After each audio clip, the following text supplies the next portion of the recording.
Hello and good evening, everyone. Are you there, Gary?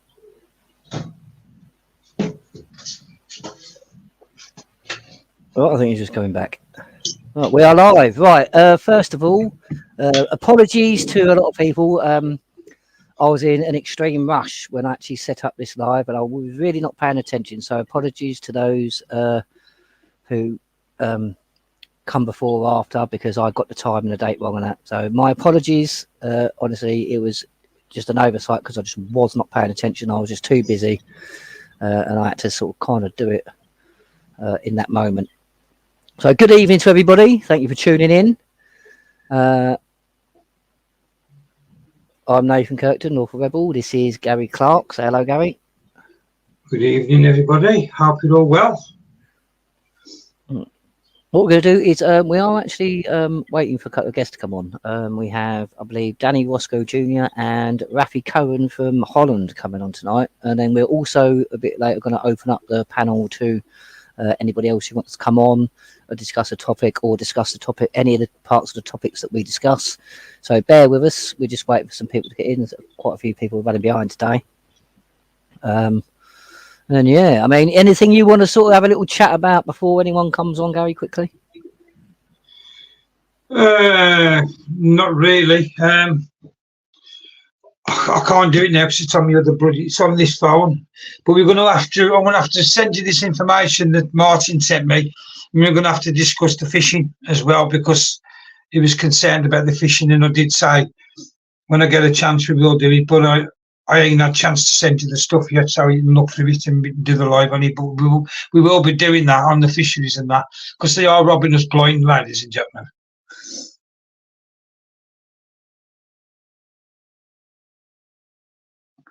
You there, Nathan? Oh, I don't know what I know. Yeah, they have been for like 40 years. The EU have anyway with their fishing policies, so it's about time something was done. I mean, there was always going to be a point of no return, so let's, as we keep saying with a lot of things, can we be a bit preemptive and not wait for the point of no return and just go, oh, yeah. well, Yeah, so that's what we'll be doing. We'll be doing the live on that, so just to let you know, Martin, if you're listening, we haven't forgot you. We will be doing that live, putting that information out for you. Not a problem. So, but yeah, anything else you want to discuss, Nath? I'm easy. I'll just discuss anything. It don't make no difference to me. Whatever. Well, I was hoping the guests would be on now, but I think we should also discuss about this. When they want to conscript everybody, just tell them now. What's it got to do? Well, just tell them now. There's the uniforms. If you and your families want to fight Russia that bad, there's the uniforms. Put them on, get kitted out, and go. We ain't got a problem if you want to go and do it. And I'll guarantee you, if everybody did that every time, there'd be no more wars. Because these don't fight the wars. They send you, your kids, me, my kids, if you're within the age range, and it's you as the cannon fodder, not them. They've never done any danger in any war. But it's time to stop that and say, if you want to fight the war, put the uniforms on yourself and go and fight it yourself. We're right behind you if that's what you want to do, but we're not doing it anymore because what we're fighting the war over. Well, this is the thing. We shouldn't even be interfering. I mean, this is the thing. I believe mainland Europe, like the EU, I believe they have brought in with their legislations into their laws the fact that conscription can be done now, and I think it's men and women from the age of 15 or 16. That's mainland Europe, but people got to understand. Since I think it's 1960, I think we got rid of the conscription legislation. Since then, it's all voluntary. It has to be voluntary in the UK. That's the thing. Under our laws, it has to be voluntary. This is what people really have to get to grips with. If we actually get to grips with our constitution, it's like Gary says, we can say no to these wars.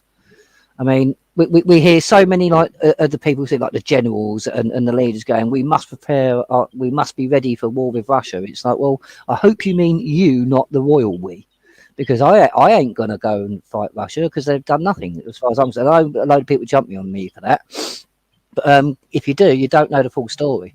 Like I said, I've been following the Ukraine-Russia story since 2014 because we've got people out there that are members of our movement. that relay the true information. And I can assure you, if you don't know from 2014 onwards, you know nothing about that conflict. And actually, you should know a bit before that as well. But this is the thing about conscription. It's exactly what you say. It's if we don't fight, there is no war. Yeah.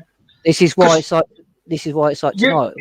We're hoping to kind of have a few people from different countries on tonight, and this is where, as countries, as people from different countries, we need to start uniting with each other and all sort of stand up and saying no at the same time. I mean, we've got Canada, Germany, France. I think Holland's out there now as well. But we've got so many countries where the farmers, the truckers, and everyone are up in arms about what's being done. Yeah.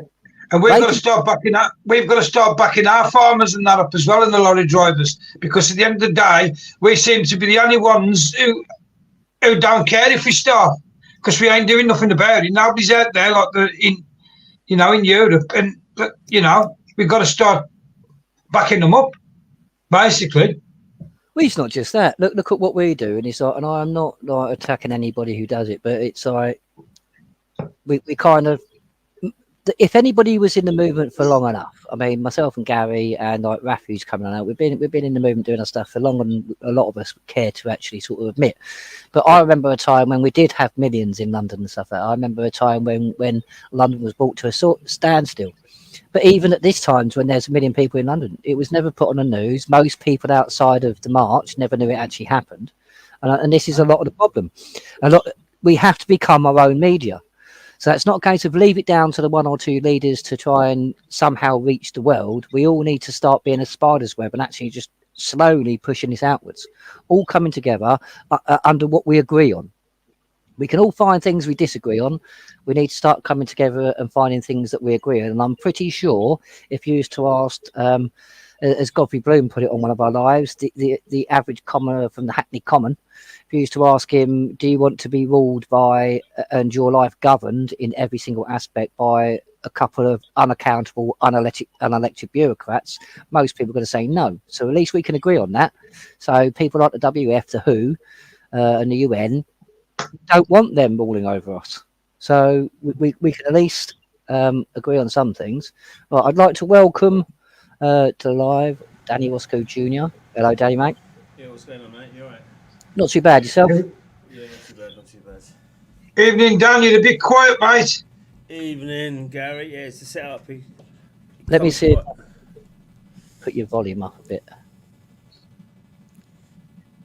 Some streams it's loud, some streams it's not.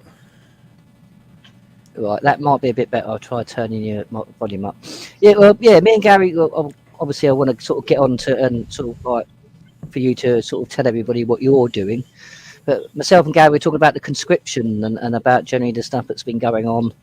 And sort of like, there is things that I don't care what race, creed, background you come from. There is things that we can all agree on. There is values that we will all hold true together, no matter who you are. And I think that's what we need to start focusing on properly now. Yeah. I mean, Pauline's just said, is the UN being investigated? Well, yeah, I mean, at the end of the day, they're in big trouble at the minute, the UN. Well, the UN is actually bankrupt. It says... big trouble. Yep, they've had to actually shut their doors. They are bankrupt. They've actually had to shut their doors. They say temporarily. The amount of cash flow they'd need to be injected into that could only come from really what the WF are planning, I'd say. But yeah, Danny, could you tell, because there is a fair amount of people who are not familiar with what you've been doing and what you do. So could you tell the audience a bit about yourself, what you're doing and what you're hoping to achieve, please? Well, I'm just an activist that, I'll come down the Black White Unite, let's all get together and let's remove the racial divide that's happening.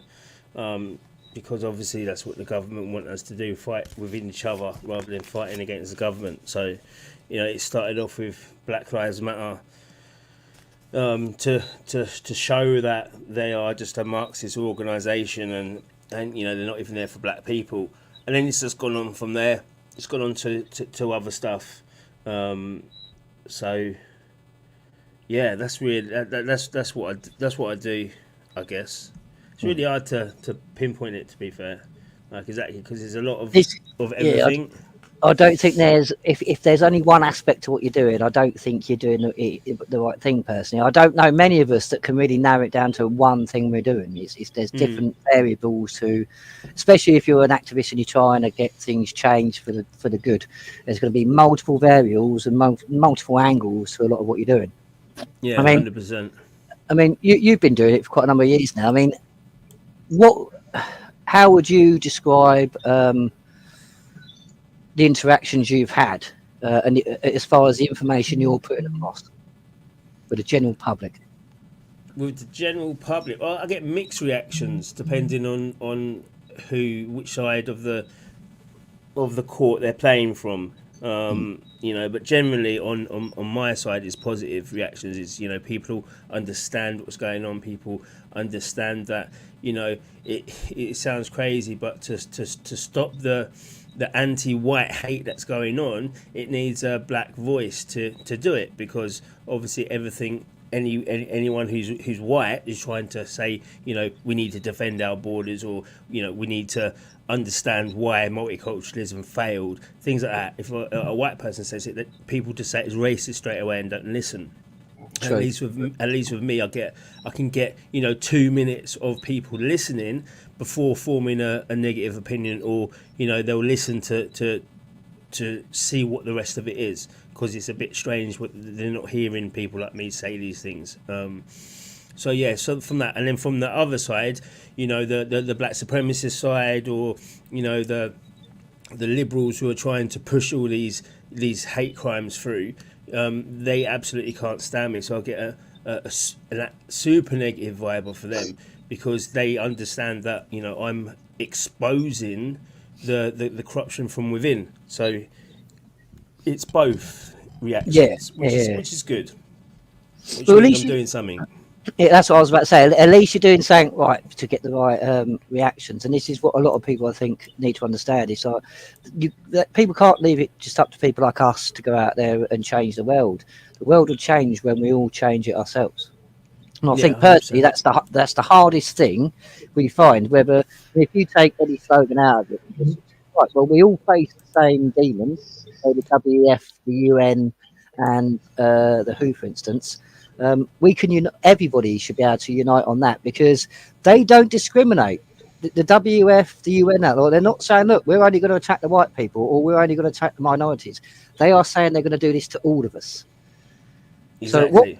So at what point do we all turn around and go, do you know what? We're all going to have to kind of unite, at least just for this, to make sure these don't do this.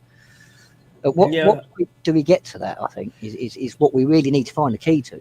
We need to get to it, and people need to stick to it as well. Now, can I just put in 2 seconds? Right. Me and Tanya have been helping a guy named Kevin Lamond, right? And he was having trouble at work, and he was going to discipline him and this, that, and the other. So obviously I've done some letters, and then Tanya's helped him as well. But we've done the letters and that for him, and you know, more or less helped him deal with the management. And he's just put a message in the chat saying, I'm fine, my disciplinary went well. As you and Gary said, no charges, thank you for your help. So it just goes to show you, if you know what you're doing and you've got no fear, these people cannot beat you, ladies and gentlemen, because you've got the law on your side. That's exactly it.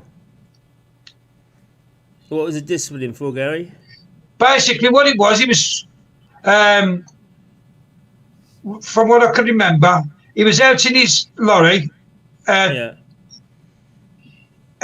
or 7:45, and the guy's got it in for him anyway, and he went to him and he says, what are you still bloody doing here, blah, blah, blah, blah, and shouted him up, and he said, hang on a minute, I ain't you out till 8 o'clock, I ain't even put my tacko in. But anyway, he said he was found abusive and that to him, and he was going to get him in and either give him a final warning and get rid of him. And you can't do that. He's got to, first of all, he's got to give you the verbal warning and put that in writing to say you've had a verbal warning. He hasn't followed due process. And we helped him. And now this guy, I think, as far as what I think was from Tanya's telling me, the guy who's bollocked him, he's now got to go on training courses for his attitude towards the staff. because these people, they'll give them a bit of power and they go power crazy, and it's you do this, you do that, or it don't work that way. I mean, like I said, I was a union convener at a factory for 10 years. About 600 people worked there. We used to have meetings regular, and I've been to been to hundreds of tribunals, because we didn't just have that factory, we had factories elsewhere in the Midlands, and I used to represent them all at the tribunals. And the ones I went to represent, I never lost.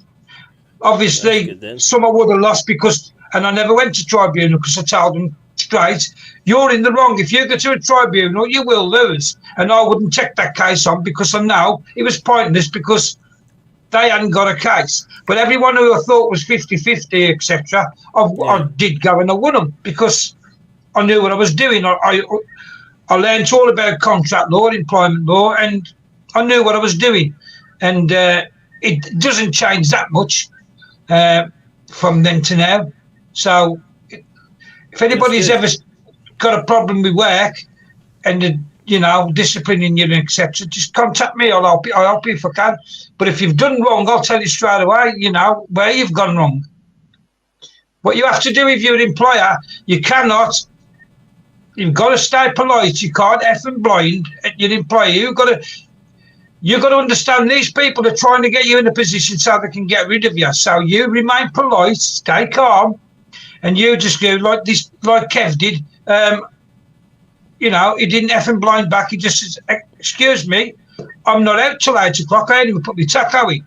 And that's how you got to do it, because they want you to shout back with verbals and that, then they've got loads of witnesses.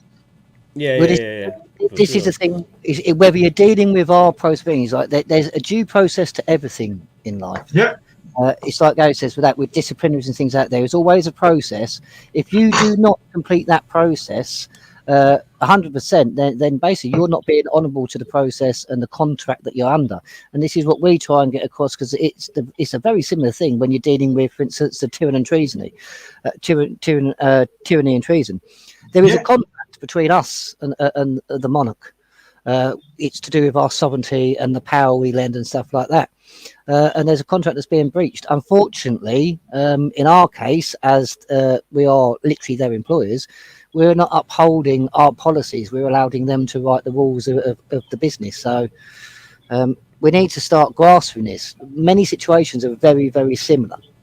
And it'll always be the same. If you act accordingly, if you go by due process and you do things right, good things happen. And it's like many times, a lot of people want like a shortcut or to palm it off on someone else.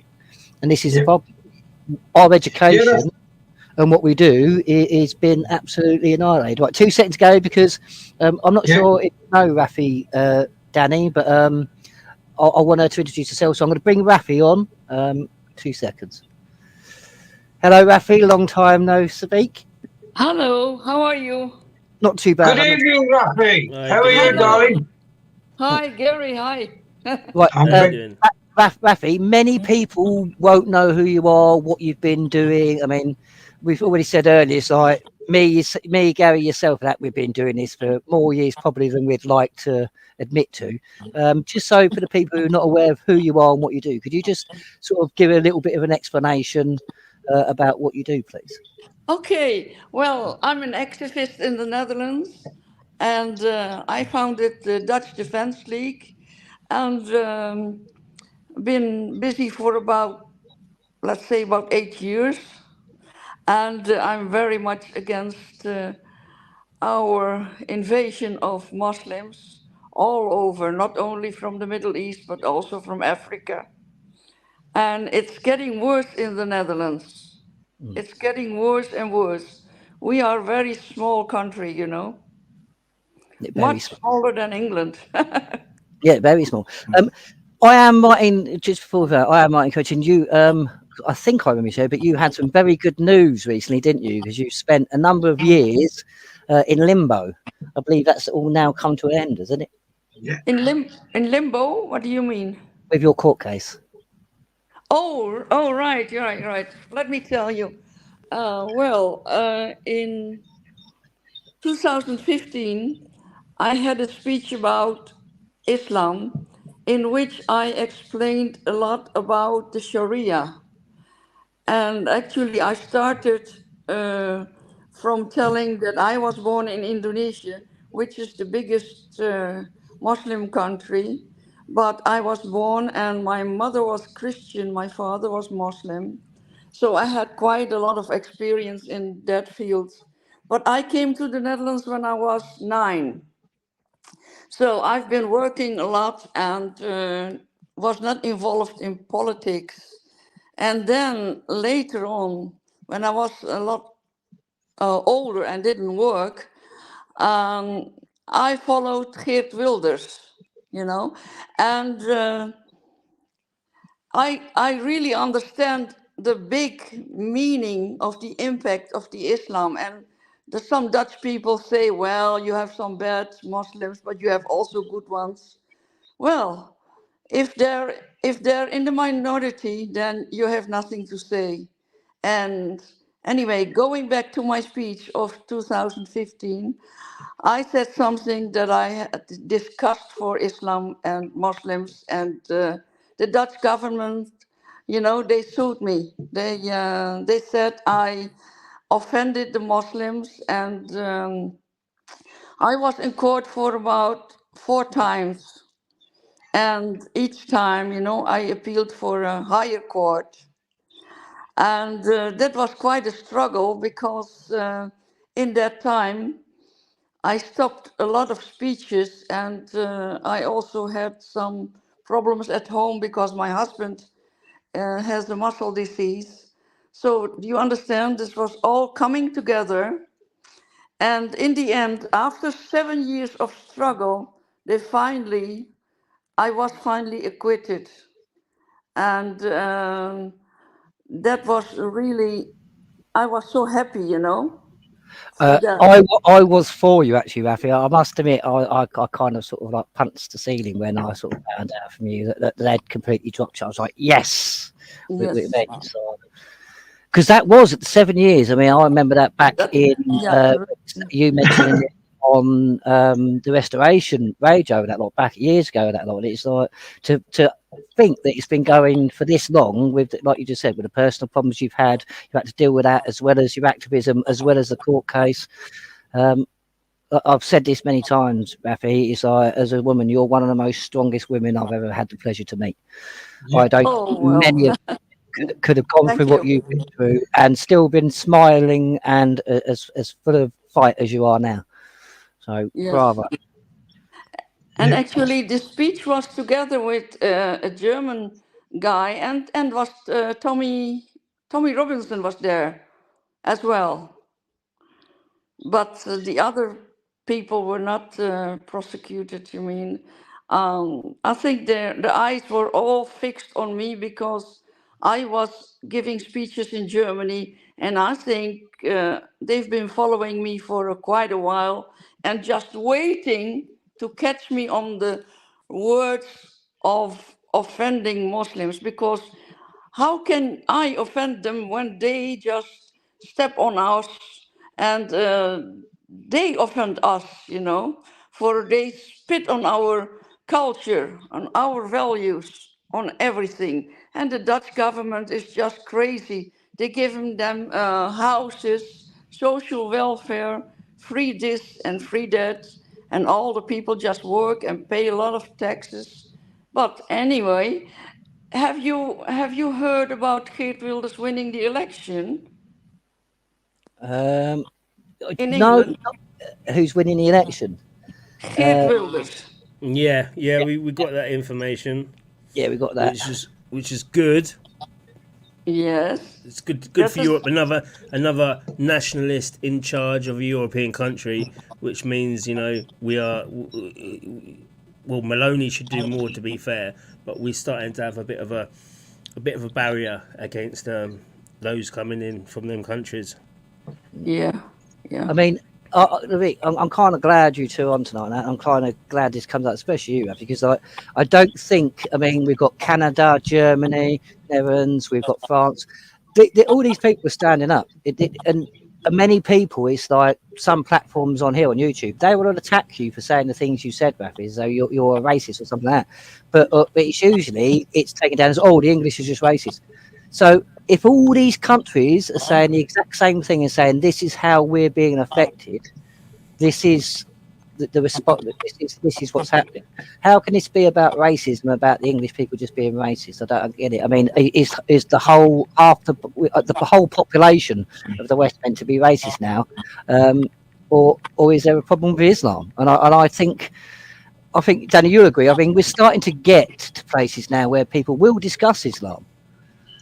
The powers that be don't want us to, but we are discussing it. But again, there is so much misinformation that's already been put before the facts. I think it's becoming harder and harder. Yeah, it is. We are starting to be able to talk about Islam in certain contexts, but then what happens is the obviously all these streams, the Muslim Council of Britain, they're going to be watching, they're going to be overseeing it to seeing what people are saying, and then they'll start putting things into the news like their power plays that they do. So we start talking about it openly, and then they start, praying outside all our biggest churches and outside Parliament, and they go to Speaker's Corner to take away our history, and abolish, and just make it into a place of degeneracy. So this is what they're doing to try and show their power, to try and stop us then being not free, but being comfortable in speaking about it. It's all little power plays that they do. Oh yeah, it's out of the communism handbook. It's ridiculous. Oh, sorry, my telephone. No, yeah, exactly. It is, but it's something that needs to be stopped, and everything really. Everything needs to be reset on our behalf, not from the WEF or the World Health Organization and them people. Yeah. Because yes, Gary. It's going to be a lot better. Oh, yeah. Before we get too far, because we've been lambasted for not answering people's questions. We've got a question saying, what do you think about incapacity lamps that are popping up in our cities, Lawful Rebel? To be honest, I would have a look into electromagnetic fields and how it affects quantum biology, and you'll have some sort of understanding about what it's going to do. I do not think they're good at all. I am kind of against them. It's the same as across Europe now. They're taking down trees, but they're putting up tanks of algae and saying that will produce the oxygen that a tree will, but it's nowhere near as efficient. No. The lamps are. I mean, to go into things like street lamps and things like that, to get into the electrical engineering side, we're going to have a discussion about the Lily wave and the 60 hertz scale and stuff like that, which is another live, really. Yeah. I'm not too happy about them. I mean, my father's has a bachelor's in electronical engineering. There is no higher qualification you can get. So I tend to sort of, if I don't understand something or I need something, I tend to sort of ask my father. And my father's a very straightforward man. He just says it how it is.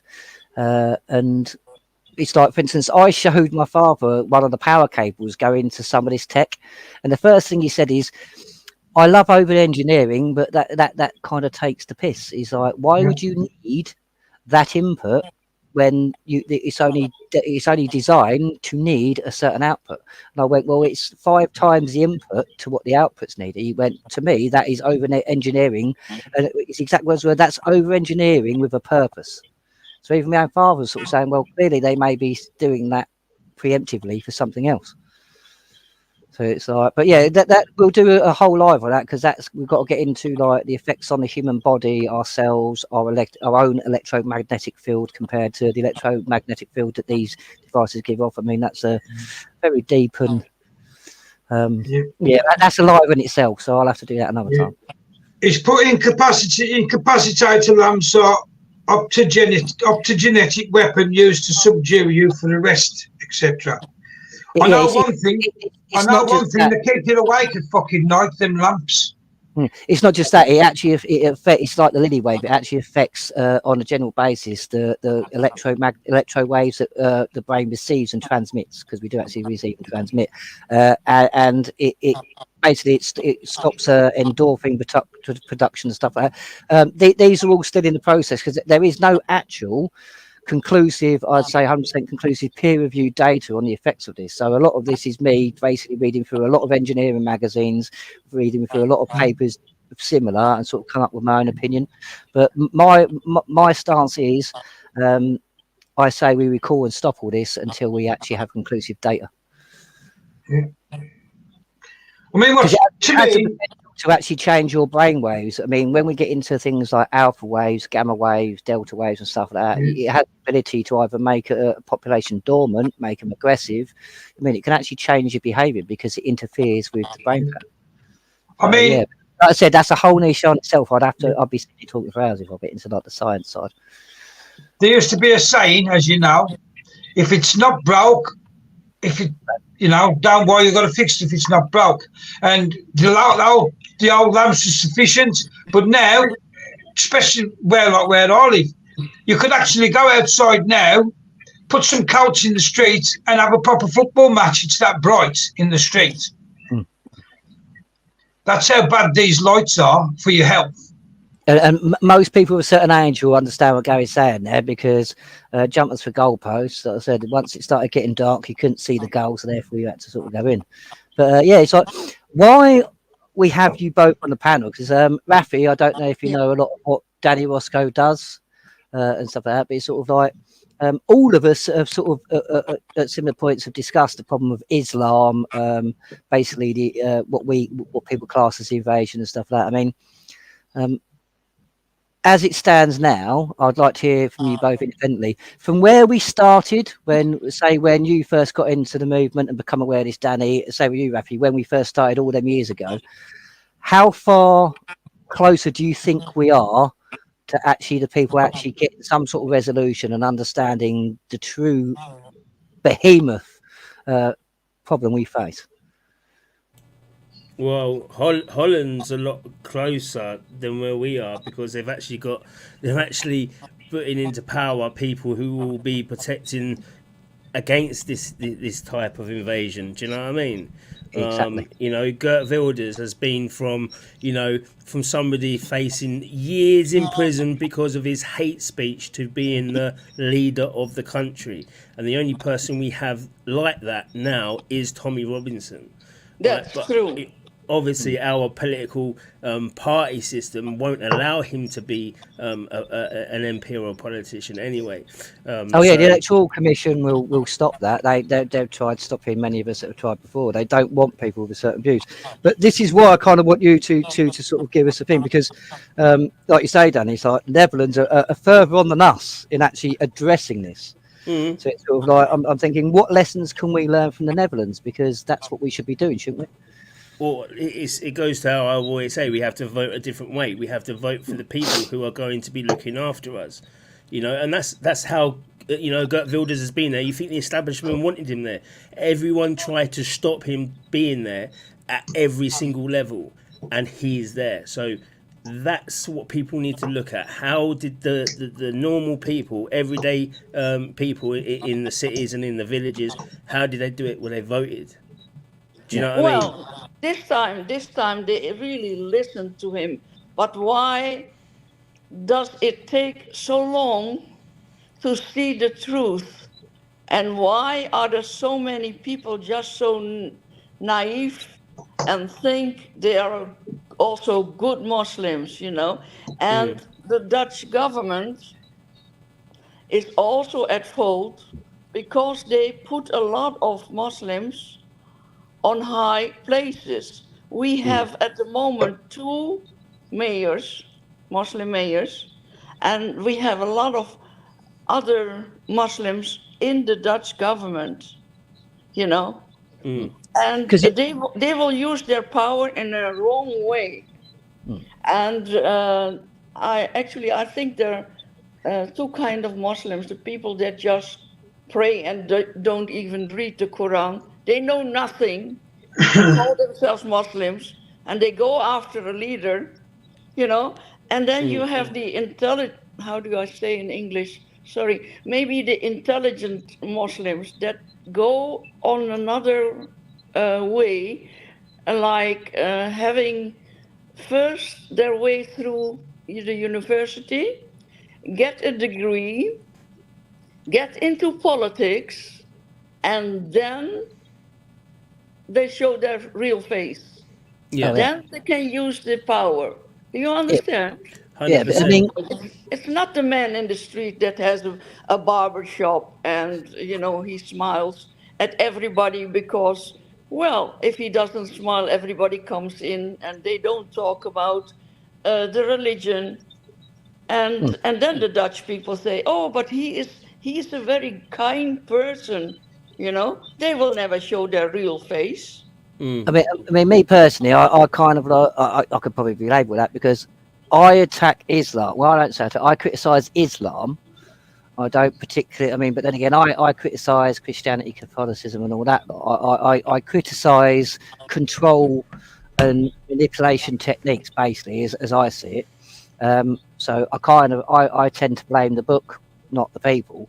But as what Danny said there about the voting, I mean, we've been talking on shows for many years, Rafy, you, me, Gary, Stephen, that stuff. I mean, it's the political standing that's happening now. That didn't just happen overnight. We're talking about just over a decade or so, at least, don't we? Really, to get to this point. Yes, sure, yeah. And this is, I think, this is where I'd like yours and Danny's opinion on the political side, really, because it's when they have basically said when they sign that pandemic treaty next year, there will be no more elections. So if we're going to go the political route, how's that? I mean, how do you two see that going in the future if 194 countries are going to be controlled completely by one person and there will be no elections or anything like that? Let me tell you something.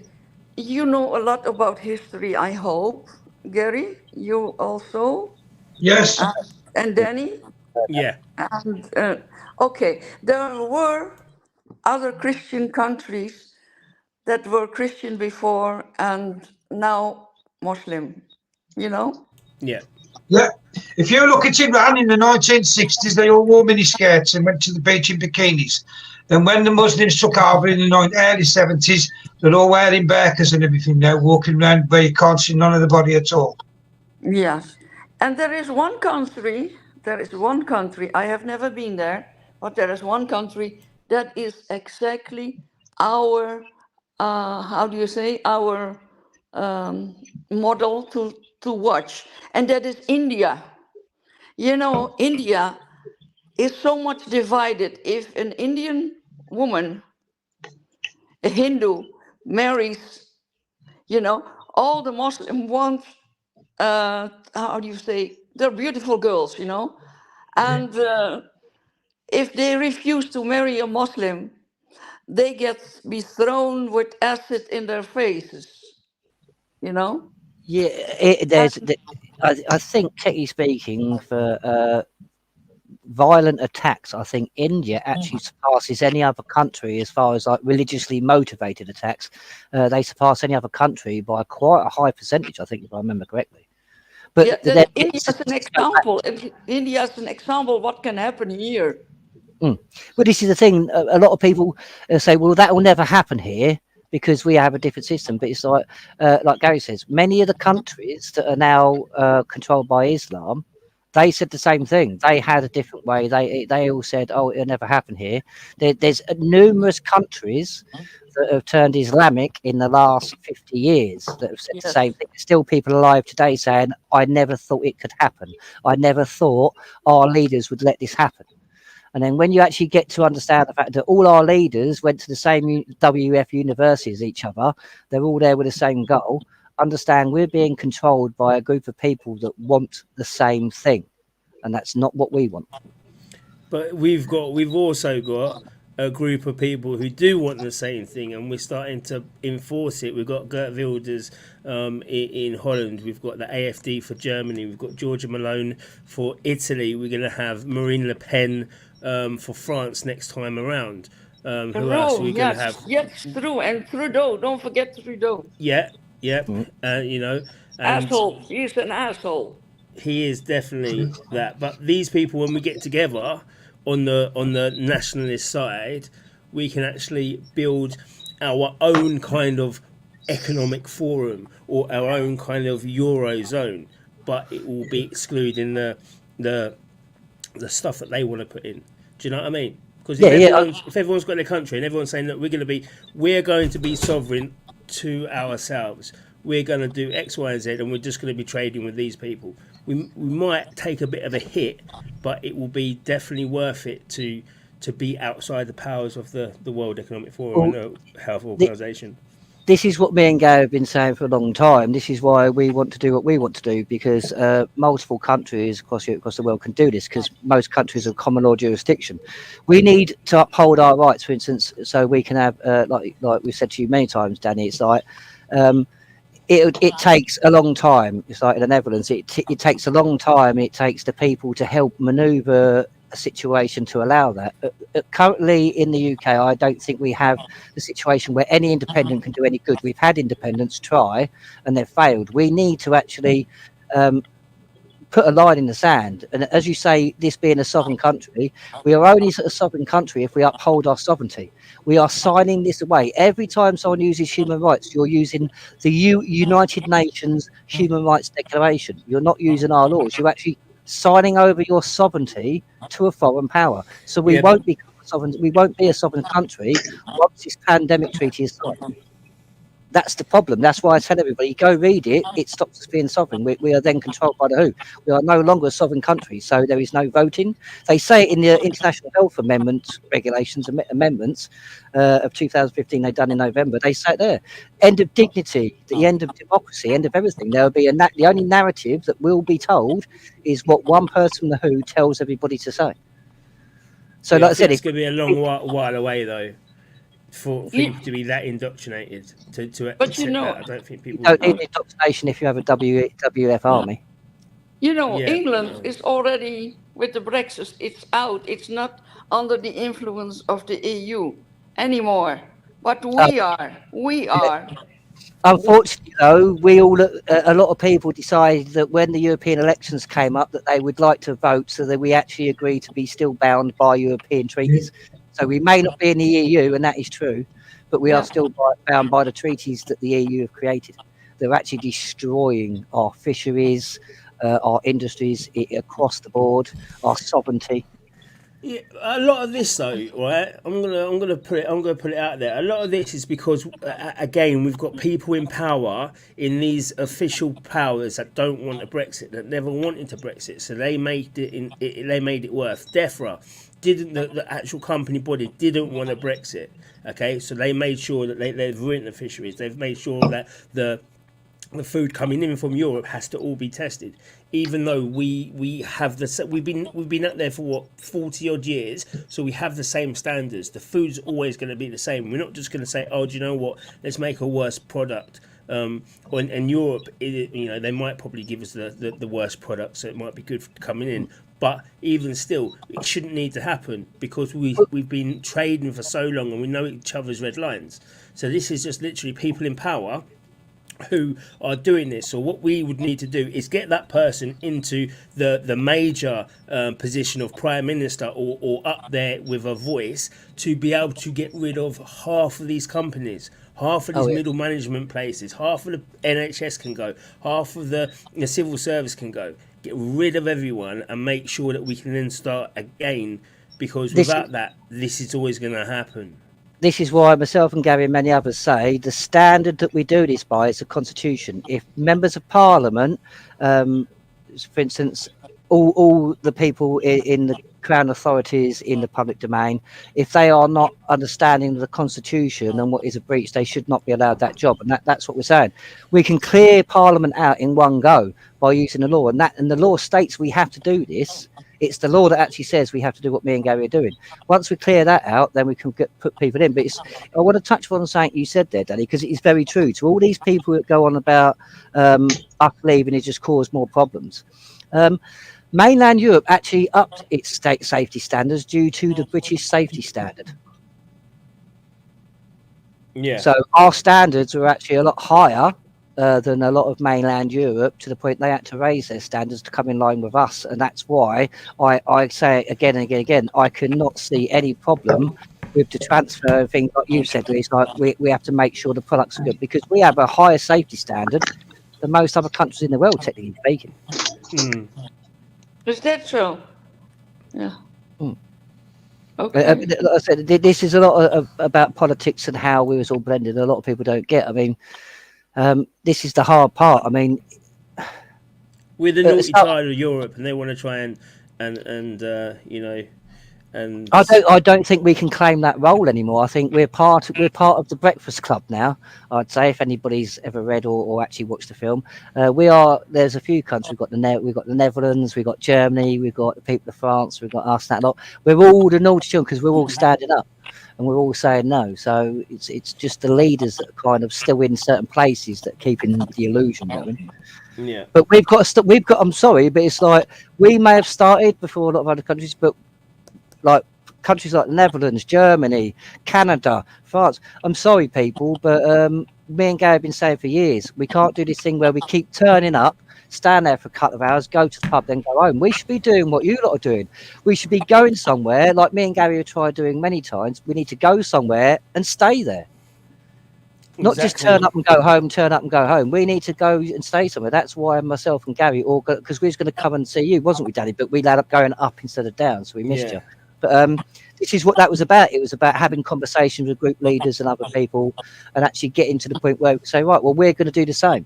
I mean, myself and Gary are actually in contact with groups from a number of countries, and general consensus is they're trying to push us to push everybody else, so we do something all together. So say, imagine 1 week where Canada, Germany, France, us, everyone all stands up. Do you mean a revolution? But I wasn't going to use that word because this is new. Demonstration is not anymore. Demonstrations are not anymore good because the police in the Netherlands, they just, they hit you. They get dogs to bite you. It's crazy. Well, this is what we've been saying for a number of years, because myself and Gary stopped going to protest because nobody ever completed the process. When we say there's a lawful due process, when you demonstrate, you don't do a petition. You're actually meant to then enact the system of law to actually bring about change to what you want. But most people don't do that because most people don't know how to do it. But this is what we need to start doing. We need to start going through processes and actually doing things properly. I know, but it's always the same people that go to the streets, organize something, and don't get more followers to do that, to do the same thing. They just listen, they go home, and they go with their life. They go on with their life like nothing is happening, Well, they're just too busy with their house and the work and the house and so on. A lot of that is by design, though. It's like, Danny, that march that we wanted you to come and join or like meet up with on, that march there, it's like, we've got the proof of it as well. We actually took the land off the National Trust. We've got the proof of them asking if they can politely have the land back and stuff like that. And that was just with a handful of us who knew exactly what we was doing. And it was like, go get the police. It's a civil matter. Go and get your solicitors. Then if I can prove, because I actually said to one of them, I said, well, you can get the solicitors involved. I said, but as this stone here says, it's the people, the land was given to the people. So you're just here to maintain it. You're just a caretaker. So if you want to try and act like you own the land, and I can prove you don't, would that then not destroy every single part of every single contract that the National Trust is actually under at this moment? And the man sort of looked at me for a minute. He went, I don't know. I suppose that'd be a question for the legal team. I said, I can assure you, if you can't claim for one, you can't claim for all of them. I said, so I'd be very careful on how you tread. I said, especially if it gets public and the National Trust are stopping the people having access to the land that was given to them, which was the birthplace of the law. You know what I mean? It's like, that's why that was picked. But it's like, we actually had, with the National Trust, they wasn't too bad. They treated us a lot better than they have a lot of other people. I think a lot of it is because they knew they were dealing with people who actually knew the law. But they was very polite with us. We was there well over when we said we was going to be. But if we had like 1,000 or 100 or 1,000 things, that we could have indefinitely took that land for what we needed. And this is what people understand. We've gone out and not only done it, we've proven what we need to do. And this is another reason, Rafy, why I love you coming on, because I think you're one of the best people to show us how far behind we are in our not only in what we're doing, but our thinking. Well, I try. Mm. It is. We for some reason we don't do. We're not a nation of protest, right? And it's not. It takes a lot for us to go and do the what was the riots of the poll tax. That took a lot, right, to do it. But that was from the workhouses and the factories and the unions and people like that. You know, that helped guide that. So we need to have that kind of not injustice, but everyone needs to feel the same feeling for them all to come out and enact something of magnitude that will actually make the establishment think, shit, we need to do something. I mean, because that brings me to the question I always ask people. It's because me and Gary have been saying this for a long time. It's not until because a lot of people go, well, when it comes to my door, and as me and Gary says, but when it comes to your door, it's too late. So people, but this is the thing. People say things like, it's like, do we have to wait until people are generally actually affected by it, or can people understand the law actually dictates that you have to do what we're saying you have to do? So if you want these people prosecuted, if you want the laws changed, if you want this, then you have to actually obey the law. And this is unfortunately what many people are doing. They're basically going, well, I don't want to have to obey the law. I don't want to have to do this process. I want a shortcut. And unfortunately, there's no shortcuts anymore. And this I want somebody else to do it. And I think this is what is puzzling for many of us that do our sort of thing. How can you disobey the law so blatantly, yet you want the law upheld? What was that? How can you obey the law when you want it upheld? Yeah, many people are actually disobeying the law, but at the same time they want it upheld. For instance, by law, and since the Barons invoked 61 and CMW, myself, Gary, and a number of other people have been in court and proven certain things, Parliament is actually, by law, that's why the police backed our charges and cited evidence of crimes proven against the MPs, because we have proven to the police and enough evidence to have a prosecution that Parliament is a tumultuous assembly. That's why we tell people not to get involved, because if you get involved in Parliament and politics at the moment, you're willfully getting involved in a crime of treason. Yeah, and it doesn't go any further. If you got all of this stuff, you need to be able to take it further. You guys, because you guys know what you're doing with it, need to take it to the ultimate. You need to take it to the most extreme you can, and show that nobody can stop you from doing it. You know, the only thing we're failing on, Danny, is the sovereign people have to back it. There is more people that have voted for Khan as the London Mayor and consented to him than that want him prosecuted. There's more people that have voted for Keir Starmer certain things, constituencies that want him prosecuted, and it's the balance. If the people was willing to actually put their names to it, their sovereignty to these charges, they would indeed be charged. The police have said it to themselves. There is nobody in history that has got as close as we have to actually prosecuting not just one or two, but the whole of Parliament. Yeah, but this is that's what I mean. To get the petition out, I'm sure if it went just to Londoners, you can explain it to them in how they would understand to be able to sign the petition or sign the backing or whatever. You know, he needs to be going out to them and doing that. So then you can say, right, now I have got the backing of these, we can now enact the next step and show it. And when people start seeing things working, then they're going to be like, all right, cool, the rest of it must be okay. Well, this is the thing. For many years, people are basically saying, well, when we see something work, but it did work. The Metropolitan Police backed our charges and put them to CPS and said, here, evidence of crimes have been proven. That is success. That is proving it. All that's happening is everyone's going, well, no, it's all right. Someone else will do it. That's the problem we face with actually getting these people prosecuted. People would just sit there going, nah, it's all right. Someone else will do it. Or there'll be enough people. I'm not going to do that because it involves, like, I don't know, common law or something, and I don't like it. And this is what we can't get and many people can't get. This is the closest in history we have got to actually prosecuting Parliament for the crimes of treason since Cromwell. And everybody's going, well, when I see it work, it's like, well, when you see it work, it's too late and you've actually committed treason. This is the problem. We need people to back it. We actually can get these people prosecuted, and it's actually being done under constitutional and common law as well. The police have backed it. So how much Basically, more what's up? proof do you need than that? How much more proof do you need? The fact that all the police have said themselves, and actually CPS have said it. Not enough people are backing it. If people backed it, then that court case would be going ahead. People need to grasp, Danny, that we are actually at war, because when this COVID and everything started, your government and all the governments in Europe, my government, has basically said, we're going to enslave everybody. We're going to do this, we're going to do that. And everybody's just gone, oh, okay, then we've got to line up for jabs. And they've just gone along with it. When you're at war, you don't go along with it if you want your independence back. You have to fight it. And we're not fighting it. And that's the problem you've got.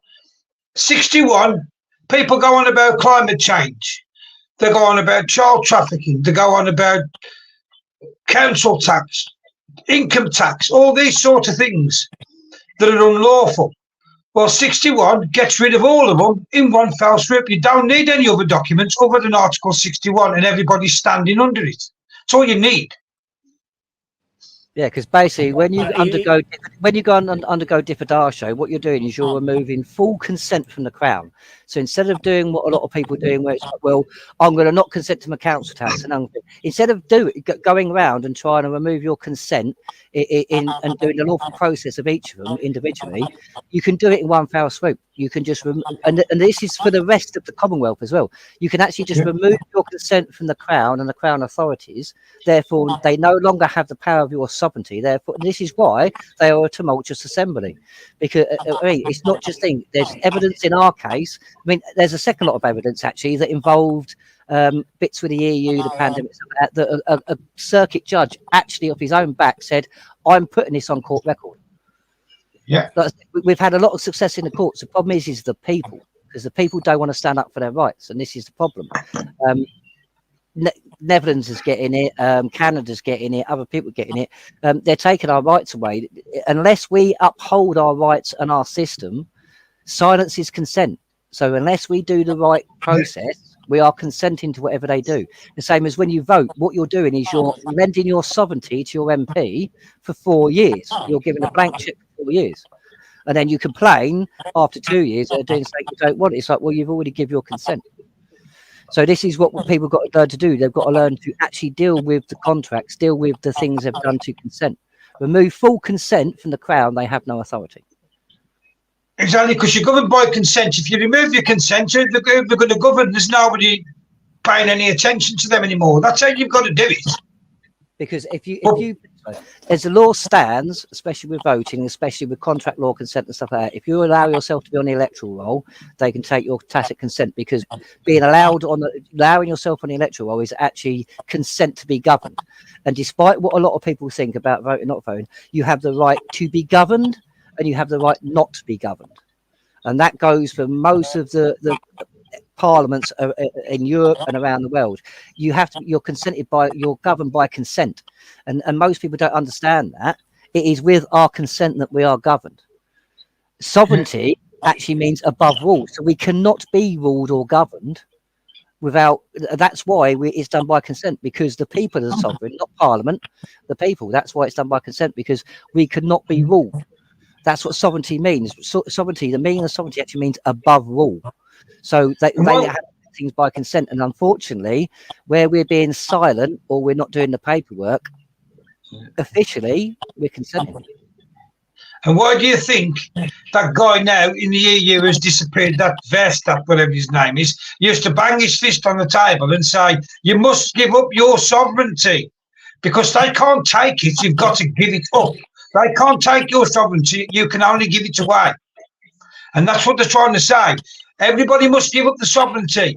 If you don't give up your sovereignty, there's nothing that can do to you. Simple. But the more you stand in numbers, even better. People need to get a grasp of what the law is and how much power you actually have, because you've got more power than you think. People have. I agree with Gary now. Because the mass will, have the power. But because of too many people being silent and thinking, well, it doesn't really matter what I do, the government will rule us. We will vote for a certain person in the government to help us, but we have to vote for the right person.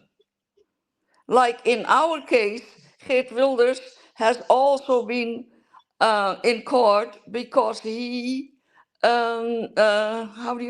offended Muslims. It's always about the same thing, you know. People are voting on the wrong person I because mean, you know what is talking double Dutch is?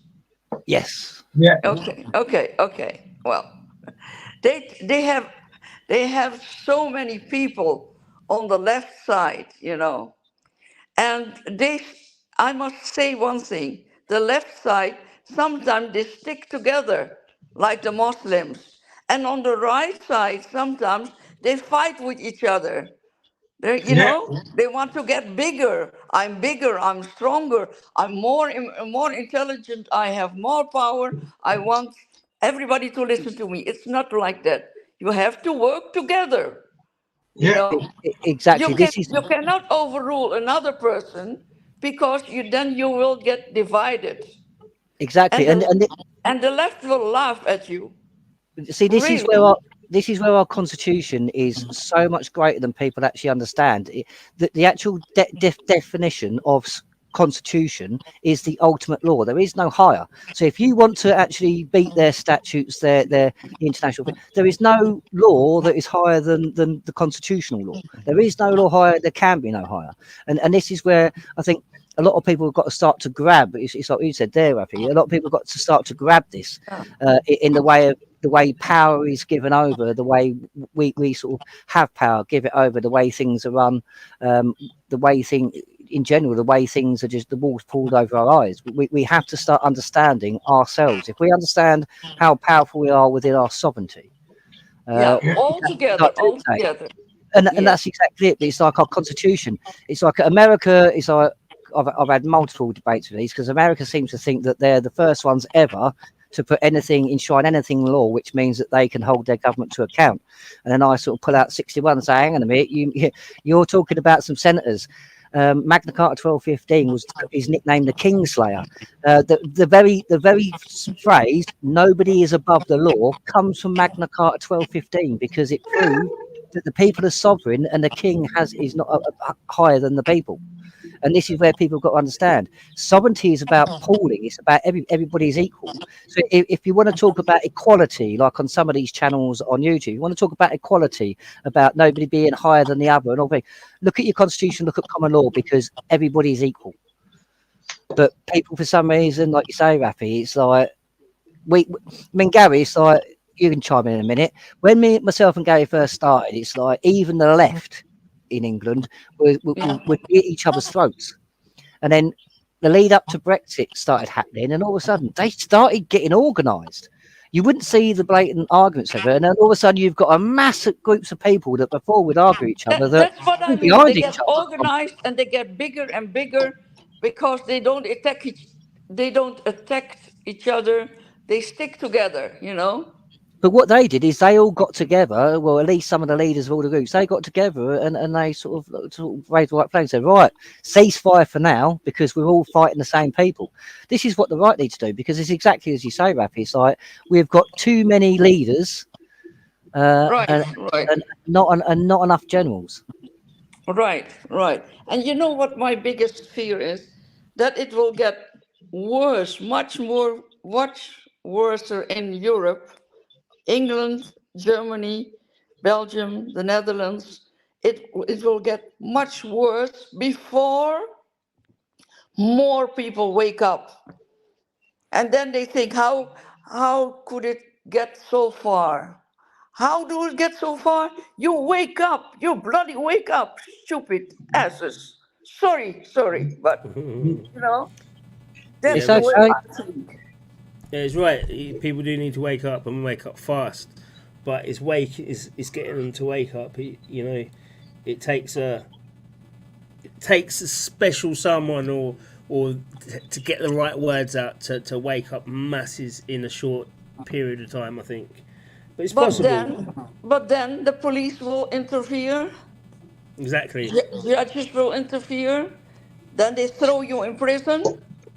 But what message? What message do you need? Sorry, go on, Rafy. Sorry. Yeah. Go ahead, Gary. What were you saying? I was just going to jump in quickly with Danny saying powerful words and that. What more powerful words do you need than Klaus Schwab to stand up and say, by 2030, you will all own nothing and be happy? What more motivation do you need to actually rouse yourselves with others to put a stop to what they're doing? That, to me, that says it in a nutshell. But we can't see it. It's just words he says. So the normal everyday man won't have heard the words for one and won't see the problems that are happening. Okay, so it's easy. He said a lot more damning stuff after that. You know, oh, yeah. He said a lot more that I would say is a lot worse than, you know, you yeah, no, but I'm happy.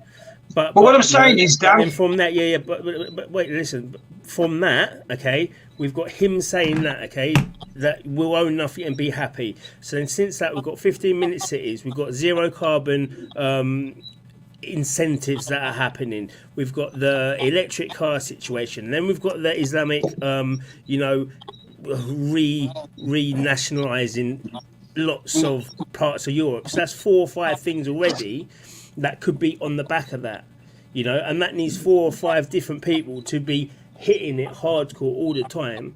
Do you know what I mean? Well, this is where we need. This is where we need saying, oh, we're gonna.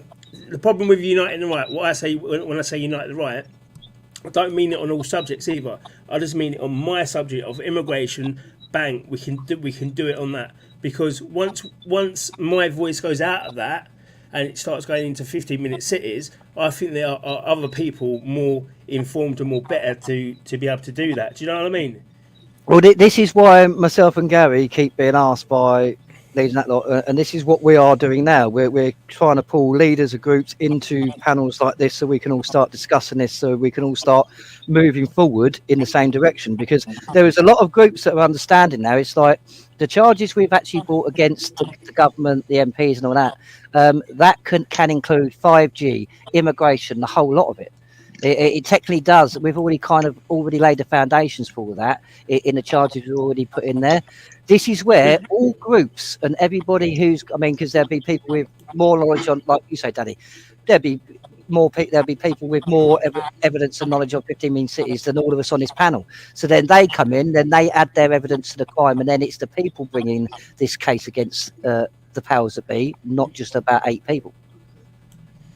Yeah, but also with the case or things like that, is people need for people to back something, they need to see something, and that's how the UK is. You're never gonna unless it's government, even government led. They did a lot of manipulation and a lot of propaganda so people could actually see it. You remember the COVID, they were doing pictures of your granny all ill and that, saying you're going to kill your granny, so they're visualizing something that's going to happen off the back of something that they don't do, you know. So I mean, when we done the Fabian arrest, it was reported on globally. It stopped programs and stuff like that to do a news bulletin. So many people that weren't even aware of the movement see it because they had no choice. It was even actually reported on in the Tokyo Times. And if anybody knows about that, it is literally impossible to get, if you're not anything to do with Tokyo, to actually get in that newspaper. But we did, mainly because we made history. We were the first. There's 8 of us who've done it, and we are the first people to ever actually arrest a London mayor for treason. There's a lot of things done, and this is the thing. This was back in 2018. Unfortunately, a lot of people didn't get in the movement that are in it until 2019, so they was a little bit behind. But it was done so publicly. That's all out there. We've been trying to get out, but this is the thing. This is where we do need people all to just agree on some basic things. So basically, we want the corruption, the tyranny and the treason gone. We want this, we want that. We need to all get together. That's why CMW are going to do another similar type thing we did last year. And we're again inviting group leaders and people down to all come to the table so we can just get just some basic things that we all agree on and say, right, well, this is how we're going to go forward. We're going to go forward with this now. Everyone's going to unite under the same umbrella. But it's getting people to actually take the time. Because like I said, it's people can go to like, and I'm not attacking anybody or thing, but people can go and stand outside an army base and protest, but they can't come to somewhere that's closer to them and actually sit down around the table and actually sort of work out a game plan how we're going to go forward and start it from there. This is the problem. It's like it's action we need now. We've been speaking about the problems for so many. I mean, Rafy, you've been around long enough. How many years have they been talking about the problems in Netherlands, and now they're actually doing something about it? I mean, it's not until the people do something about it, it will change. And unfortunately, it's like again, Rafy, I'm going to refer to you, sort of thing. It's like say the Netherlands. Nobody would have been able to get that to that position without the people backing him. Right, right. But it takes such a long time, And what I was very surprised of is that government, police, and service, they follow everything I do. On Twitter, on Facebook, on Telegram. One time, I did something which was very much against their. I had read an article on. Well, can I say it here? Well, I don't care because I was punished and it's over. I read an article on Telegram, and I did not know if the writer was English or American. It was somebody who had guerrilla experience, and he said, if you want to fight the police on a demonstration, you must throw paintballs or oil or something black paint to these buses. And I read the article, and you know what I did? I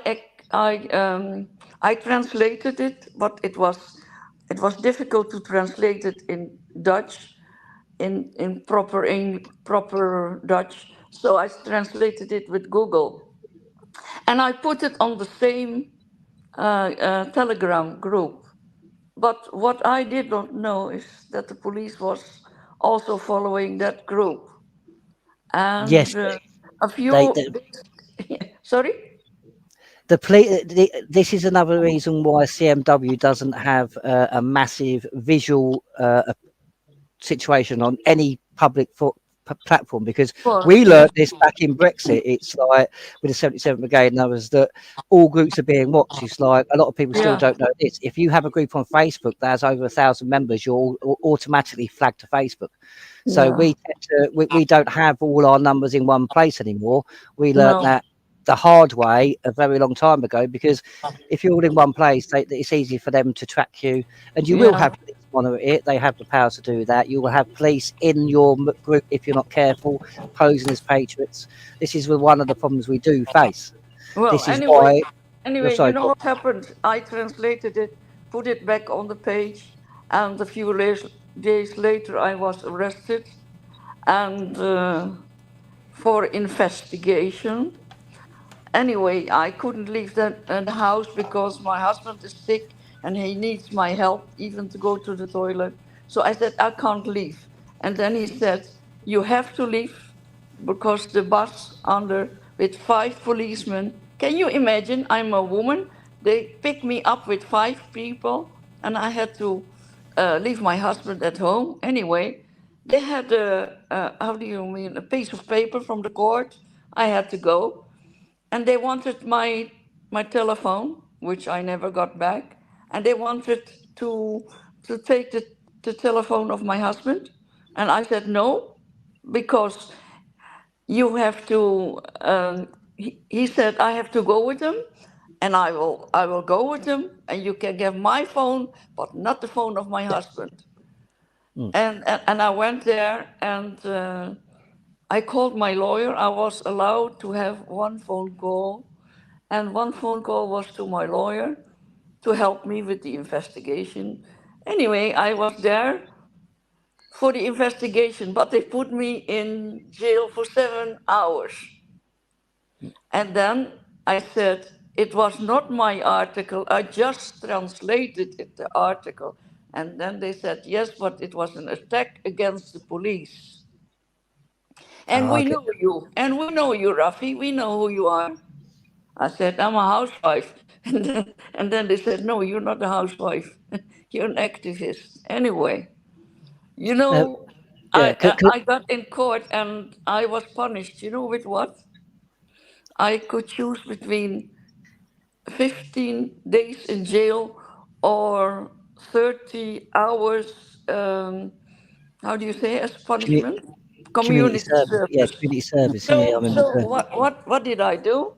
I choose for the community service. I went there and I sat down and I was looking around, and there were only people from Turkey and Morocco and more criminals, and they called me grandma when I was there because I was older, much older than most of them. It was actually a little bit funny. I know I had. I was actually going to mention that because it's you sort of said earlier about five police picking up and things like that. It's like I hope I don't offend you here, Rafy, but it's Rafy looks extremely younger than what she actually is Yes, in that. but I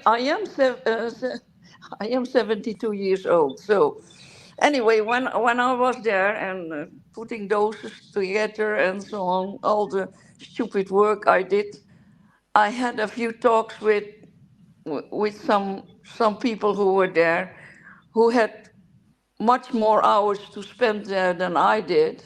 And I had a few laughs with these people, but they never knew for what I was there, you know. Mm, And they were just figuring out from what the hell did you do wrong, you know?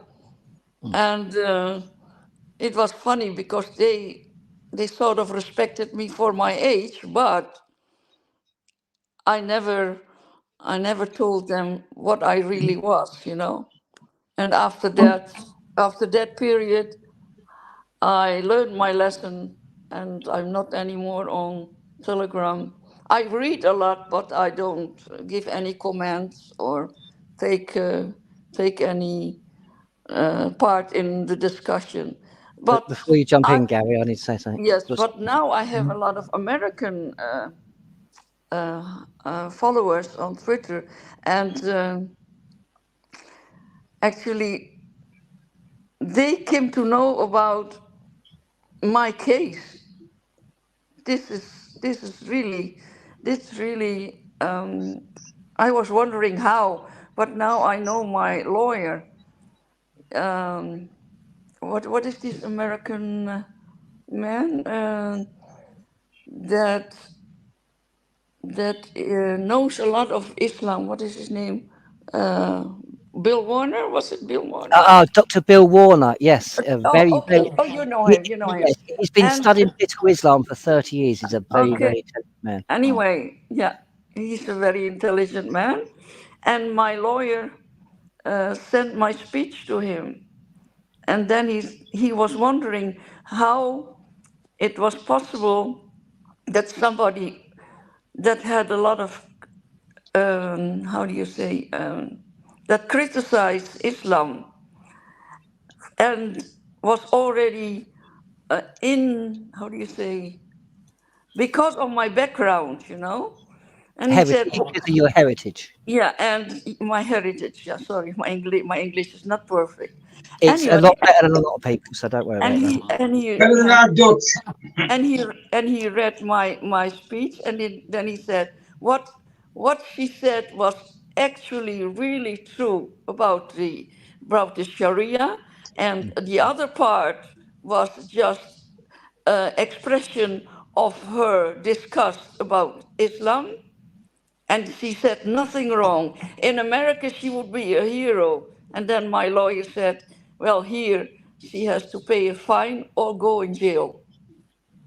And then 7 years after, I was still the racist and the criminal and whatever, and they were just afraid of my thoughts, which I put onto paper. How can you be so scared of something that is so true? You know? Exactly. If you were saying a falsehood, that's one thing. But when you're saying something that their own book is basically upholds, that's the thing. I mean, I'm actually trying to get Bill to come on with us and discuss a few things. But it's like, obviously, the man's not young anymore. I think he could only speak for about an hour at the moment, and then he has problems. But I'm hoping to get him on at one point. But he's a very knowledgeable man. But this is the thing. It's the fear, and I know enough about history to understand. We've done this many times throughout civilizational history. So we don't talk about things. For instance, take the Barbary slave trade. Most people won't even speak about that because it's the humiliation involved with it. Same as Islam. A lot of countries that have been taken over by Islam, you don't get to know the truth because it's completely censored. This is where we got, like Gary said, this is where we got to have the bravery to stand up and say morally this is wrong. We've got to do so. Like 2 seconds, I think, because as Gary said, we keep getting moaned because we don't read out some of the things that's said in the chat. We've got Kenny Evans. He said, "Common law ? The left have made victimhood / race-based intersectionality their primary moral abater and teach it to every child they can get their hands upon. Common law means nothing to them." Kenny, common law does actually mean something to them. If we was to uphold it, they'd actually be breaking the law. And for instance, in our case, we have evidence of MPs committing malfeasance. At common law level, malfeasance still holds life imprisonment. So common law will mean very much to them, just because it may not mean much to them. It is the actual law. Acts and statutes mean nothing. I'll quote from House's Laws of England, which is the Encyclopedia of Laws, and one of the two sources our courts use. House's Laws of England says quite clearly, acts and statutes can only be given the force of law by the consent of the governed. Now, if you understand English, you'll understand acts and statutes are not law. It's only when we consent to them rules that it can even be given the force of a law, and it can only be if we consent to be governed. Once you understand that phrase, you'll understand why myself and Gary say, do not consent to be governed at this point in time. Do not consent to their acts and statutes at this point in time. But it's hard for people to get to understand that because we've been indoctrinated so much to have to go through this system that a lot of people are just throwing the very sovereignty that they have pleasure of without actually knowing it. This is the problem. Yeah, Basically, you have more followers than leaders, right? We definitely have more followers than leaders, but the problem is we also have a lot of leaders that won't unite because they want to be the ultimate leader. But as me and Gary keep saying, it's like this is not the age of Cromwell anymore. No one man or one group is going to be able to do all this, and I think this has already been proven. So it's going to take a joint effort from all of us to pool our sovereignty to actually override this. But this is the problem. What we have is too many cooks in a certain way. We're not all pulling in the same direction. It's like, for instance, myself and Gary, we can discuss subjects, but it's like Chrissy Morris coming on the other day. I think I upset Chrissy because usually when Chrissy comes on, he just sticks to the subject with me and Gary. As he said, he respects me and Gary, so we don't have the problems with him that other channels do. But myself and Gary don't do the personal attacks and stuff like that. So on our channel, it's about the subject. So it's getting people to come on. But there is a lot of people that will attack people, like the left used to do when they attack each other. Rather than, like I said, this is why me and Gary keep it's the mantra we keep putting out. What do we actually agree on? Let's discuss what we agree on instead of keep discussing what we don't agree on. And let's middle ground.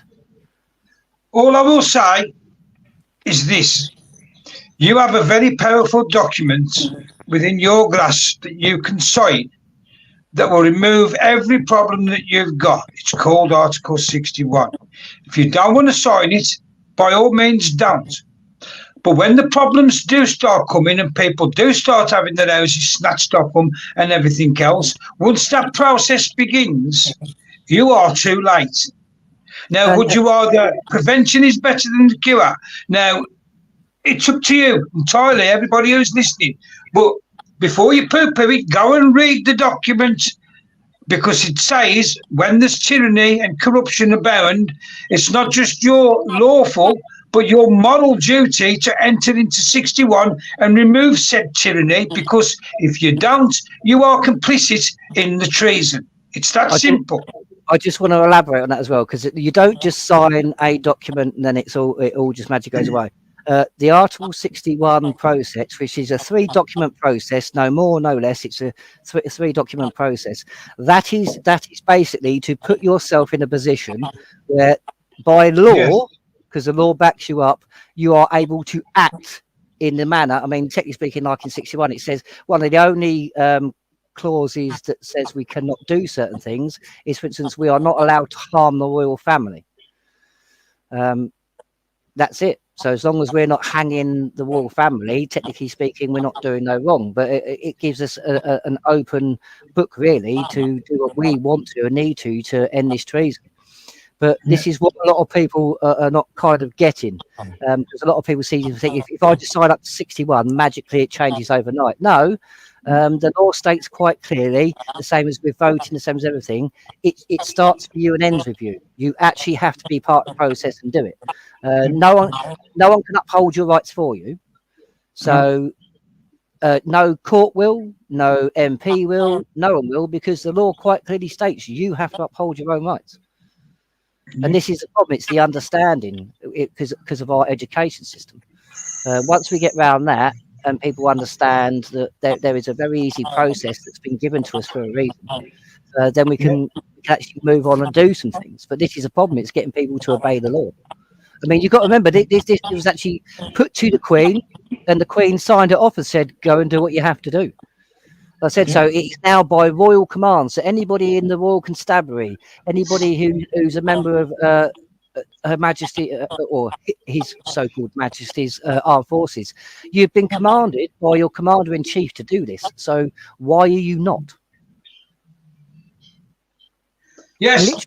The law states now, if you are in the army, the law states you have to undergo diffidatio because your Commander-in-Chief has just ordered you to do so. Yeah. Yeah, that's a good point. A message to the army and the police: instead of battering the people and instead of going off to fight phony wars for the bankers, your corporate bankers, you should be turning on them people and removing them from power for this country, because you're here to protect the people, not your bankers, not your corporate bosses. It's that simple. But everybody's frightened. Oh, if I do that, I'll get kicked out of the army and I'll lose all my pay and this and the other. You're going to end up doing that anyway, because these people ain't going to stop. They're going to come and take everything you've got unless you've got the backbone to stand up and fight for what you want.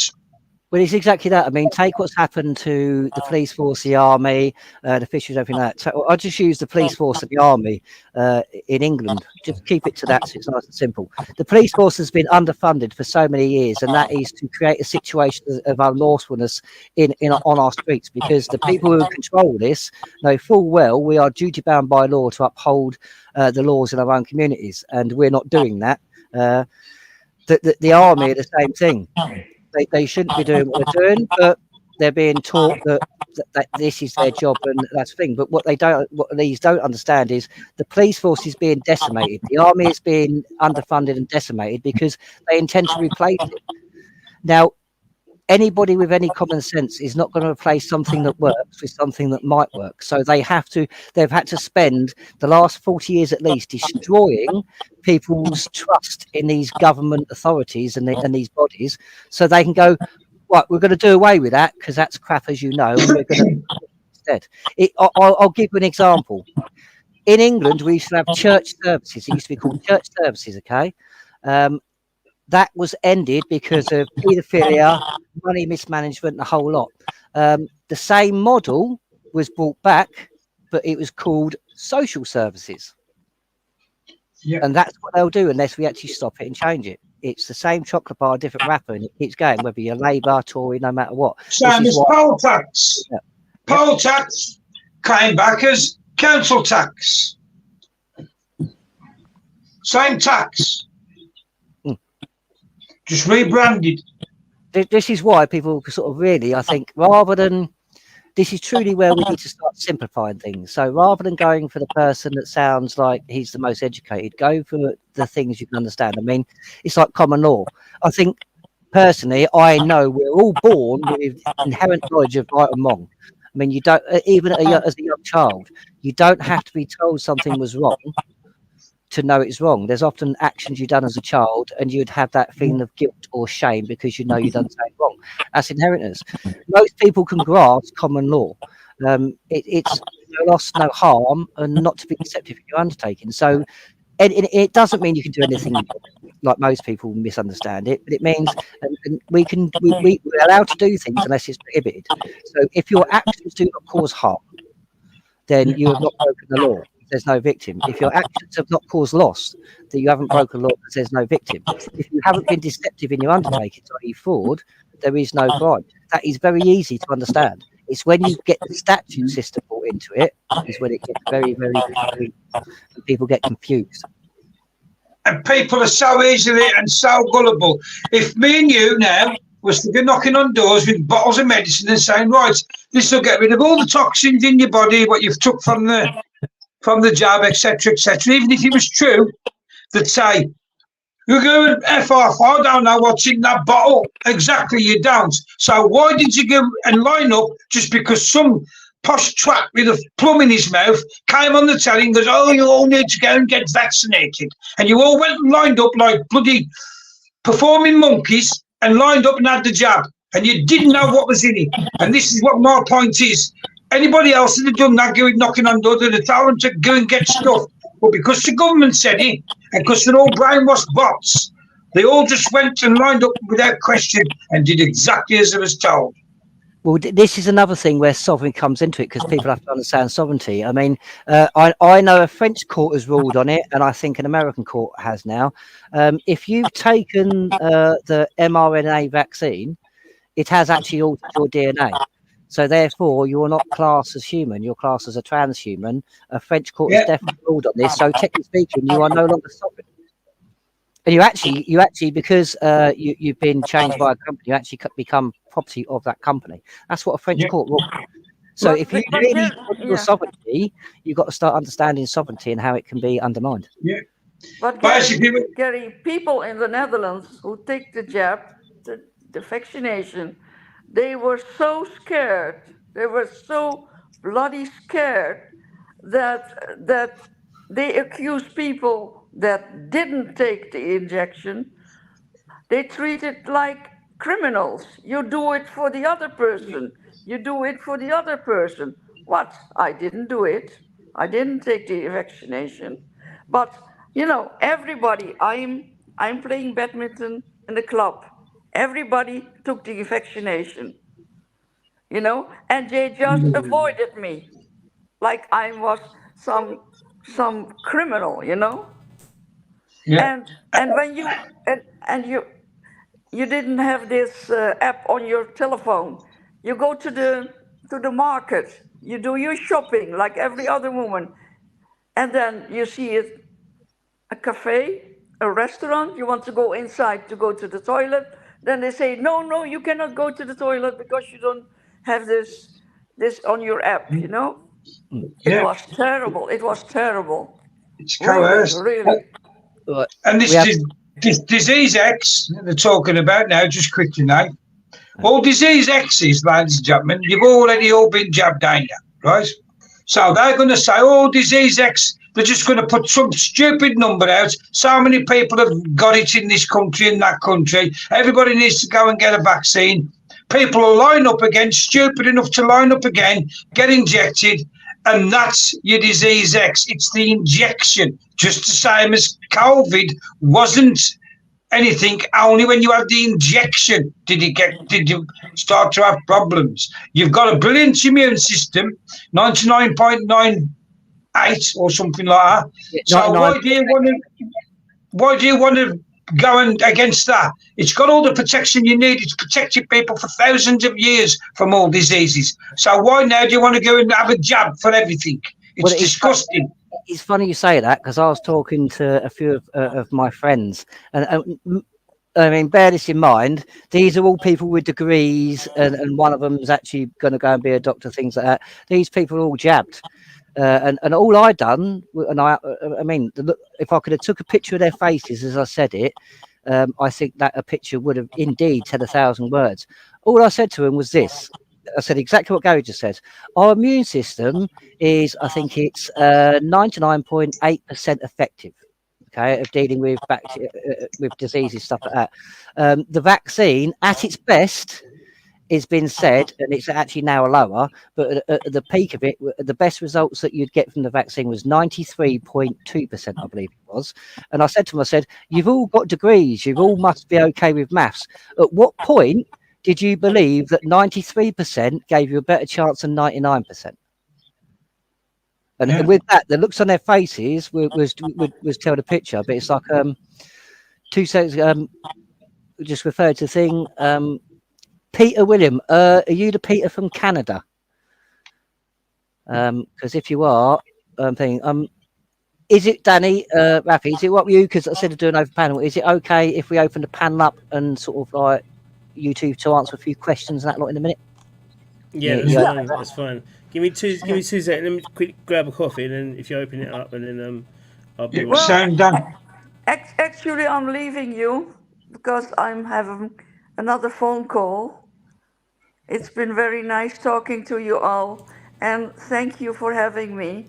It's been again, Rafy. It's always a pleasure, and big love to you and your Yes. what we'll do, Rafy, we'll have to get you on again. And take care. Yeah, and and yourself. Thank you, Rafy. Keep fighting. Bye. See ya. all right, mate. Cheers, darling. Right, Nathan, there's a question here. Where's it gone? Right, while you're looking for that, just see. So Rafy's in her 70s. So understand, this is 7 years this has been going on. She's been manhandled by police, put in police stations, things like that. The woman is in her 70s. She was in her 60s when this happened, and she's still fighting. So when me and Gary kind of say to a lot of people, I don't feel us like really having any excuse. When you look at somebody like Rafy and what she's done, what she's gone through, and she's still here smiling with just as much fight as she had in day one, you got to look at your efforts compared to someone like hers and ask yourself, am I really doing enough of what I should be doing? Am I really doing the right thing? Because that woman, only a fraction of what that woman's done, how long she's been doing this was mentioned tonight. That's why we will have Rafy on again. We'll do a show of Rafy and go through, because that woman, when I say she's one of the bravest and the most strongest women I've ever had the pleasure to meet, I do not say that lightly. I really don't. No. Well, there's a question here for you, Nathan Paulie, saying, Nathan, what's your opinion on leaving the ECHR? Right. Well, the ECHR is the Human Court of Human Rights. So human rights are actually given to you by the United Nations, the very same people that want to basically sexualize our 4-year-old children. So I do not believe in human rights. They are not our rights. They are not. They're not never use them. Yeah, they're not secure. They're not safe. So as far as the human rights goes, get rid of it. Use your unalienable rights, because they cannot be alienated. They are beyond the government or any power to remove or control. And as far as the European courts are concerned, they mean nothing to me, because we actually are lawfully out of the EU. It is only by a loose, I'd say more anything. It was to do with the voting in the European elections, but it is our own illusion that we create, that these people seem to think they have any power. I mean, take for instance the Gina Miller case. It was Secretary of State versus Miller in 2017. Gina Miller, the one that wanted to reverse Brexit. It went through the ECHR up to the Supreme Court and everything, and they all said the same thing. We are a sovereign country. They do not have the power nor the authority to override the Bill of Rights, i.e. our Constitution. That should equity law. Somebody says equity law is also preferred to common law. Equity law doesn't. Right. Common law. This is. the powers that be will prefer you to use equity law because anything to do with equity is basically based on the old usury system. It is usury. So equity is about finance, it's about money. Commerce. Yep, the actual stated in law is when common law is found to be unfair or unjust, equity law can prevail. So a lot of people say equity law is more powerful than common law. No, it isn't. When you're dealing with common law, you're dealing with life. When you're dealing with equity law, you're dealing with money. Again, if you just it'll only prevail when common law is found to be basically unfair. But the problem is common law is basic laws that keep a society lawful and peaceful. At no point does common law actually be unfair, because it does. There's a maximum of law. This is why I don't like a lot of legislation. This is why a lot of things that are being said on YouTube and that at the moment, people need to grasp all, because there's a maximum of law. To include one is to exclude all others. That's why I like common law, because it doesn't include one, it includes all. Therefore, it doesn't exclude anybody. And that's what we really need to be looking forward, saying that's going to include us all, not just be tailored to basically just apply to one minority or one demographic because voting seasons are here and stuff like that. These are, I mean, sovereignty. I've been reading about civilizational history for over 25 years. The first documented written form I could find of sovereignty was mentioned in cuneiform text 6000 BC. This is how long we've known about this, and the common laws that we actually have. People think they're based on the Ten Commandments, but the Ten Commandments are actually based on a previous book, which is actually based on the previous tablet. These are what you call community laws. These are laws that it doesn't matter your religious persuasion; they create harmony within society. And this is where we've got to start grasping that. I mean, this is how powerful our constitution and common law is.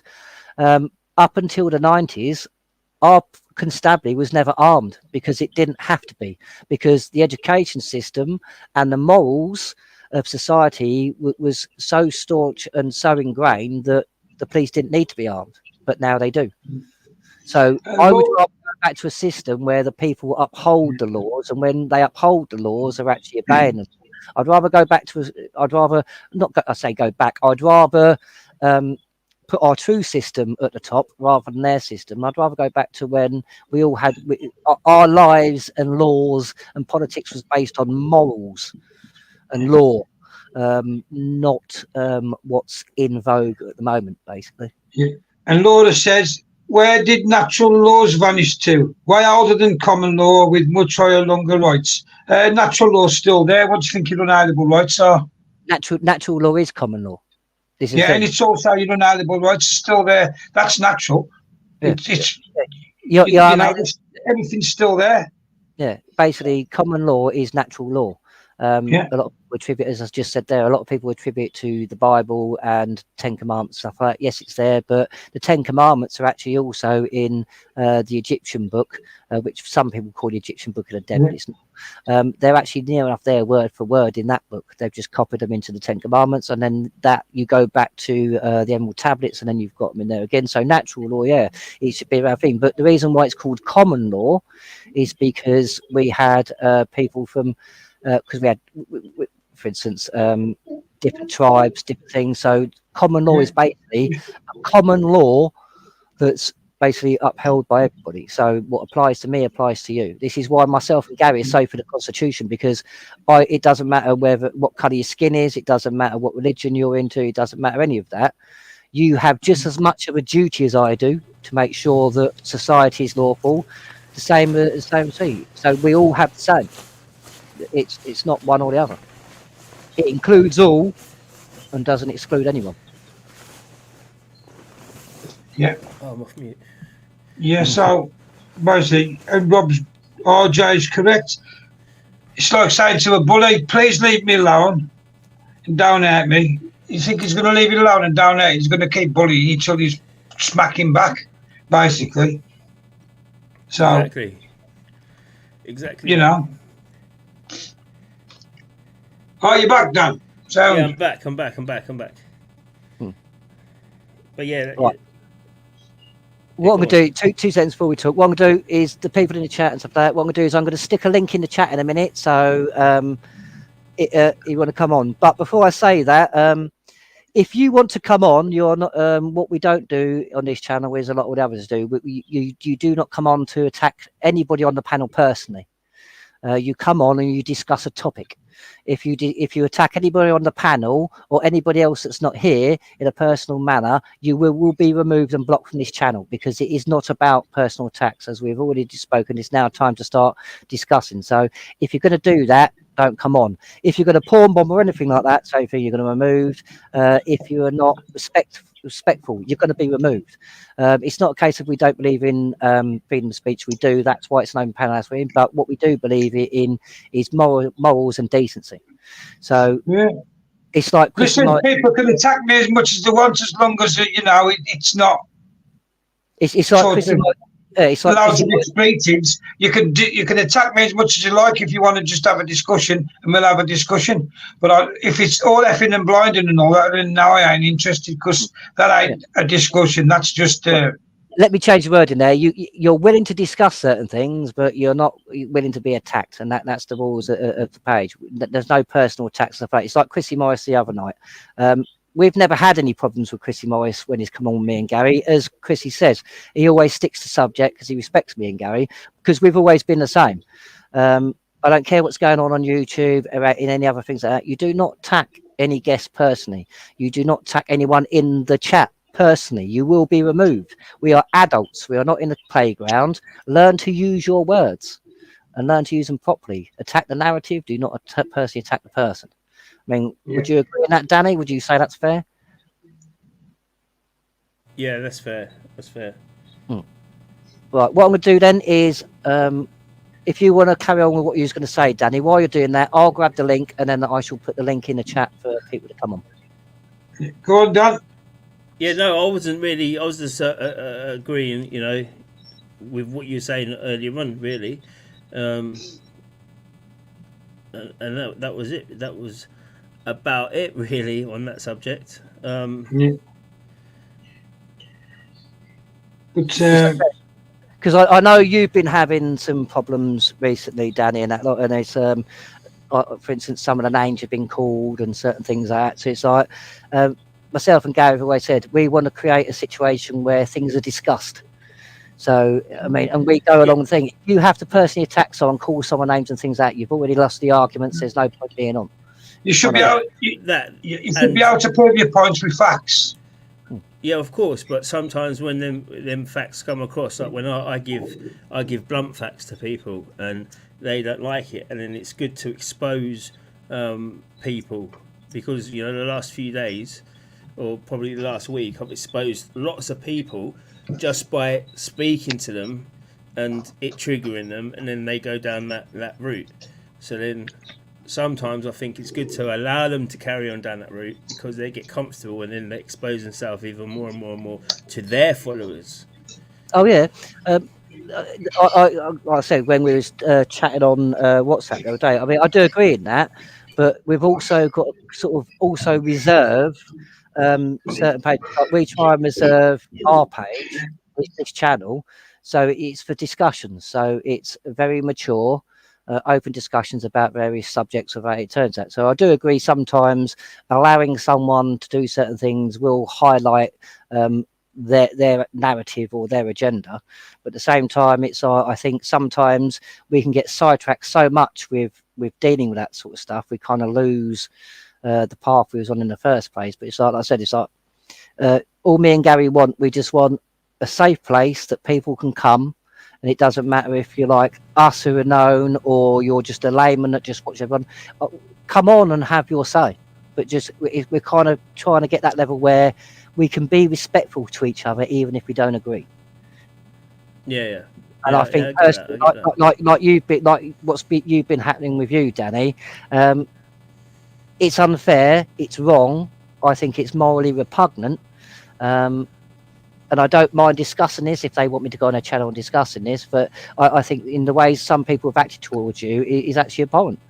especially when some of the people, I'm not going to say all of them, but especially when some of the people that's been attacking you are basically trying to push the fact that they are morals and you should be acting in the right manner. What is it, like things like when they say you're out of harmony or out of sync or something like that? It's basically that's another word. Unsynchronized. That's right.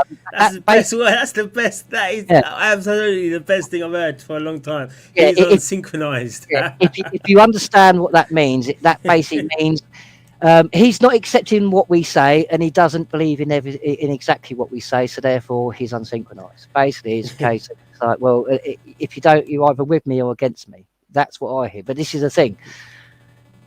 I was educated enough to understand context. There's a lot of things that are being said on some chats, and I would say this. Not to get into personals and things like that, but I do want to clear some of these up. It's like some of the way you've been spoken to and things like that recently, and some of the things that are being put forward.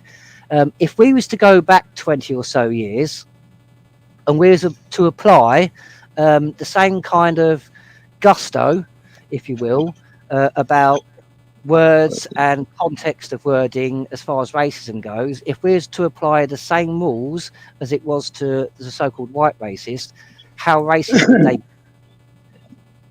Because just because you change a word doesn't mean you don't mean the same thing. And I know a lot of people have actually been prosecuted. I'll use an example. A name you've been called. If I say the word spoon instead of a certain word, does it mean just because I changed the word that I'm okay now? I can say, well, no, it doesn't, because most people understand the meaning of what I'm saying. Just because I'm being deceptive doesn't mean that I'm not being racist. And this is what I think a lot of people got to get. But again, it's things like, Daddy, you do black and white unite. And unfortunately, people are going to have to start to grasp this, as we said earlier on in the show. The powers that be don't care what our skin colour is, and they don't care our religious background, anything like that. They want to control and centralise everything. So at some point, we're going to all have to stand there with each other and go, do you know what? We're going to have to put this aside, because it's going to take all of us to deal with this. And once we can do that, we can go back to arguing over the price of chips after that. But at some point, anybody with any intelligence is going to understand it's them against us. They've waged war on us all, not just one, not just the other. So eventually we've actually got to get used to that and actually start coming to the table. Yeah, but that's what's happening. It's them against us, right? So it's the powers that be, let's just say, against the people. But then certain groups within the people are being the soldiers of the powers that be. So it amplifies it more. You know, like the people that I speak to over the last few days. You know, they are definitely establishment people, because, like you said, if you change the colour bias around, then it would 100% the words that have been spoken, which is the same words in the same context, would be highly racist. But because of the colour bias is so extreme that people can say these things and feel that they're not being racist or it being more accepted. It's like Lawrence Fox yesterday. I've just seen a tweet on Twitter. So Femi, our greatest anti-British person that we've got, right? He's put a Twitter post out saying, I can't believe Lawrence Fox said the N-word in court. That means that everyone's far right and stuff like that.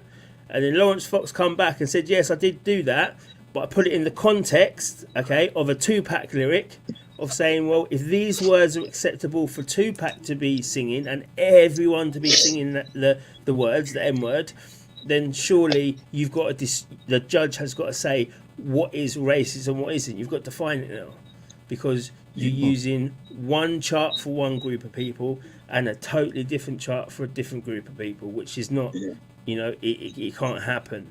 But that's exactly what's going on. There should be a blanket law or conduct, like they say, codes of conduct throughout the whole lot.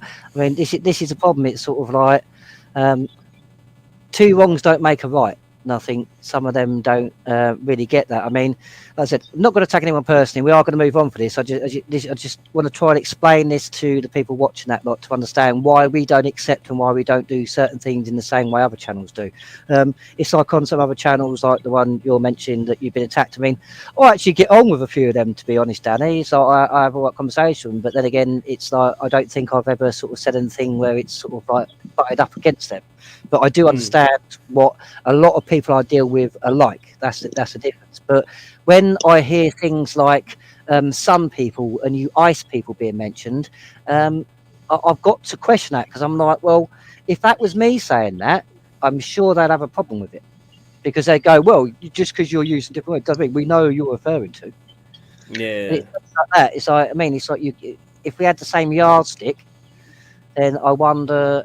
So, like I said, if we're going to end racism, then we've all got to be bound by the same. And this is the problem.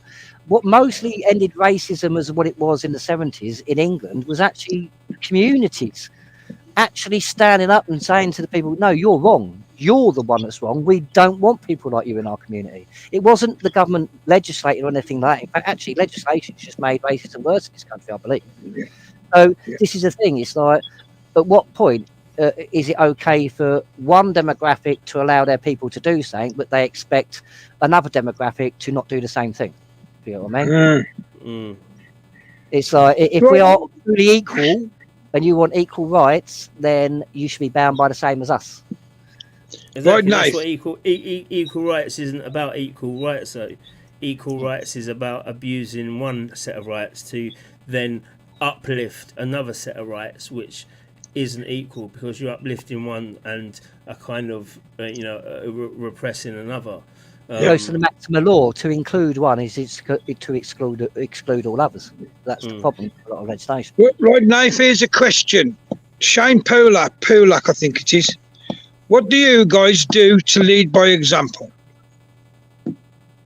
Going to the Favourite Society, arresting MPs, going through a massive long process, sourcing information, sourcing the evidence, actually compiling that, getting into that, actually getting the police to back us, going to Scotland Yard, and then going through a massive case about the Corona legislation, helping people with family courts, helping people uphold the constitutional rights, things like that. I don't know. Do I need to go on? Helping people with employment law, helping people to get tenants out of the houses. Simple. Yeah. I mean, me myself, I only have any interaction with Crown authorities when it's necessary. Other than that, I don't interact with them, because I'm outside of that system. I that's not me. So again, if you understood common law and thingies, it's a lot different. So I lead by example, because anything that me and Gary are saying, we've done ourselves. You won't find any information that we stand by 100% unless we've done it ourselves. It's like Gary went to court and used common law to get his house back. Now, Gary would not be putting that out or telling people this can be done unless he had proof of it himself. Most of what we say, unlike the majority of people you'll hear talk about constitutional law, common law and stuff like that, we have spent the last 6 years at least taking our arguments to court, and they're yet to be rebutted. Yeah. And quite a lot of them have been upheld. So if you're asking what we've done, we've spent a lot of time and effort proving exactly what we state is 100%, to the point where it's actually stopped a lot of things. Take, for instance, the Corona arrest.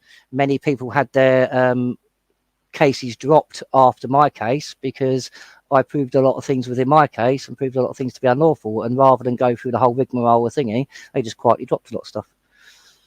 But yeah, right. We've just been joined here by Peter William. Peter, you're on mute, mate. I can't hear you. If you can hear us. All right. Yeah, I'm here. Nice to actually finally get to actually speak to you, Peter.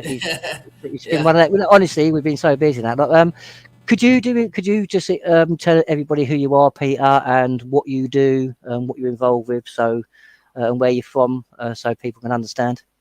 Yeah, I'm from Coquitlam, British Columbia, Canada, and I'm a freedom fighter, activist here, right on the front lines.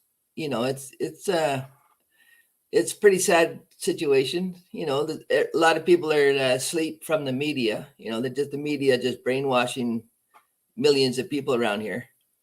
So the media is the thing that you got to bring down right away, or else you'll never wake people up. You know, they're totally lied to by the CNN, you know, global news, you know, it just CTV, you know, complete lies, like 24/7. And so the people that are awake here, you know, we're only maybe 15% that are awake. And, you know, and it's very difficult, but people are starting to wake up now. You know, they're getting sick, you know, and, you know, more and more people are starting to realize that the shot is, you know, very dangerous, you know, lethal in some cases. And so, but what my concern is that there's not enough people to help us to come against the government in a mass way, right? So basically, I'm just going to keep focusing on getting out of the system, you know, and becoming a man, a living soul, you know.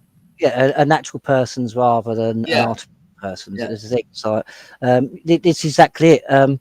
Because a lot of people don't know, but Peter, a lot of people don't know this because a lot of things that are going on behind the scenes are not televised for certain reasons or advertised. But there's multiple groups from different countries that we're all talking together now. And we're all trying to sort of push in the same direction. I mean, we are literally, you'll start to see this very much as the time goes on. There is already, it's like Peter said there is still a lot of people need to wake up and understand exactly what we need to do. But there is multiple countries now with multiple, I don't like using the word leaders, but multiple people coming together for an international united front, because we're all fighting the same enemy. And Peter's part of that, which he didn't mention, sort of thing. But it's looking good, Peter. It is looking good. Like I said, it's like people are waking up quicker now than they was.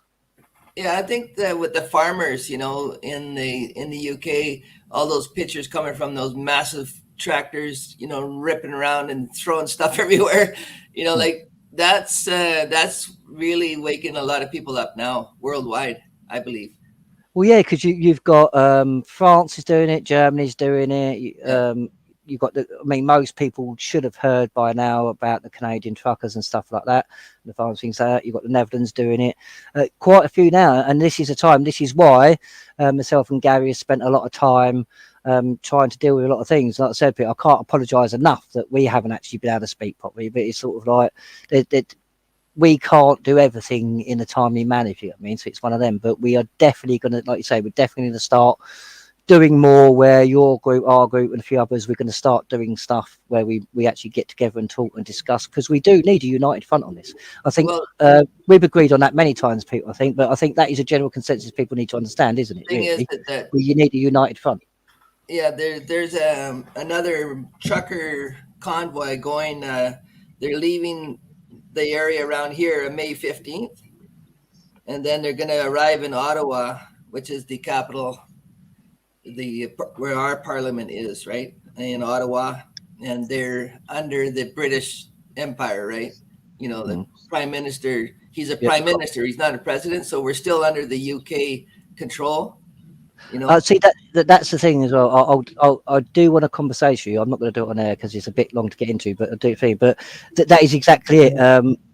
But it's the Commonwealth we're talking about here. Yeah, the Commonwealth. We're in that. So what you guys do over there directly affects us. And I was wanting to, like, I was really gung ho on this before, like about 2 months ago, and I just was sharing everything as much as I could, but no, everybody just ignored me, you know. And so, because it's kind of complicated to, you know, for people to understand this stuff, but it takes people with basically some balls to, you know, to stand there and say, no, this is how we do it. You know, if you don't do it this way, you're going to just waste your time. But, you know, you need a sort of a team of people to do that, to face all these other leaders, to sort of get them on board to follow us, right? With this is the thing. I mean, it's exactly what you say there. It's like you hit the nail on the head. I mean, I wouldn't say it's hard to understand, but people are going to have to start understanding this and grasping this. like we were saying earlier on in the show, if people truly understood sovereignty and where they stand, I think that would go a long way to actually getting the foundation debate and generally just start off with a run. Yeah, there's about right now. I'm in contact with about 5 people that they do kind of get it, and some a little bit more than others. But this convoy is going to be there, and I believe it's going to be pretty big. It's going to be, my guess is at least 2 million plus, right?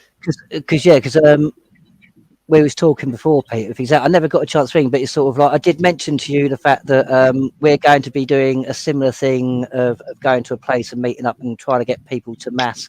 And I can't remember. We did say it was going to be around the end of May, didn't we, Gary? I think this time. Yeah, I think it was. Yeah, but this is where we could. This is where the foundation starts. This is where we can get a foundation of multiple countries standing up together. Yeah, that's right. And that timing is right, because they're going to be rallying in Ottawa June 1st to the 15th. And I believe that'll be like 2 million plus, if not more. Like this is starting to ramp up. But most people have no clue of what laws that, even me, I've just learned this stuff the last few years, and I've lived here all my life, right? I was born here, and I'm just starting to realize who I am. Yeah.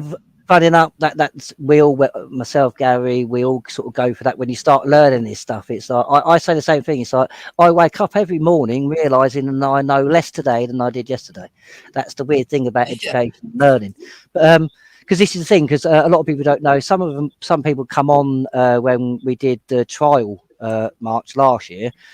This year thing, and when we're on it, I'm not sure if I mentioned to you this before, Peter, but when on our bit, we want to do things where, like now, we want some representatives from the different countries that are doing the protest to all come on a stream or a live like this, so we can all discuss and everybody can, because the newspapers and the media are not going to do it. So it'd be nice if we can all jump on during these things and all discuss and show what's actually happening. So people can get an actual gist of the fact of it's not just a few people and it's not just one country, and we're all standing up as cousins together. Yeah, well, what I know what's going to happen, like in June 1st, you're gonna, like, I've seen some video of what's going on there right now, and that the police are bashing people. We're not bashing, but they are grabbing their signs, their protest signs, and they're confiscating them. Like this was a few days ago, right in Ottawa. Yeah. So what's going to happen if that continues like that? So we would get the constitutional movement worldwide documents, and we would give it to the enforcement leaders of the government. Like you'd submit it and say, no, we revoke our trust in this parliament, and then we're standing under the Magna Carta Article 61, and we are transferring our trust to the barons. And if those enforcement leaders, they read those documents, then they will be under sort of like in a position where they can go with us or they can go against us. That is exactly it. That's basically, I mean, a lot of people in this country, I'm not going to name any names, but spent a lot of time putting people on notice, and these same people don't understand that is a process. It's like you just said there. Not only have you notified them that they're doing crimes, you then go and take the steps to actually say, and we're going to end these crimes. That's what a lot of people don't get and don't understand about this. I think there is a process you have to not only do, but you have to finish. Well, we would set up our own. We would, like, if you have 2 million plus people, you're going to have some enforcement on your side anyways. But if the enforcement from the enemy comes to our side, then we can set up our common law grand jury courts right there, right then. And then we start apprehending and arresting, the politicians and whoever we have to arrest to stop this nonsense. Well, this is why myself, Gary, and a number of others actually went and done a lawful citizens arrest on some of our government, because this is what people do understand. It's like with the common law courts, things like that. I will discuss that with you another time, but that's a long conversation, people. But I will discuss that with you, because it's you. But despite what people think, you cannot just set up a court and thing, because you'll have what you call a biased jury, which makes the proceedings unlawful. So it has to be done in a certain way. So we'll help you with that one anyway. But this is what we need: people willing to take these people to account. And it's like you said, we need some people, some balls. We need people to actually do this. We need people. I have a friend, Dr. Daniel Nagasi. I don't know if you know him, but he's done all sorts. He has a Substack. Name, yeah, I'm familiar with the name. Yeah, he's the one that helped. He cured 3 people, elderly people that had the pneumonia. Basically, what it is, like the so-called COVID-19 pneumonia, whatever it is, right? So. He cured them with ivermectin and other, natural medicines, and he got fired from his job, right?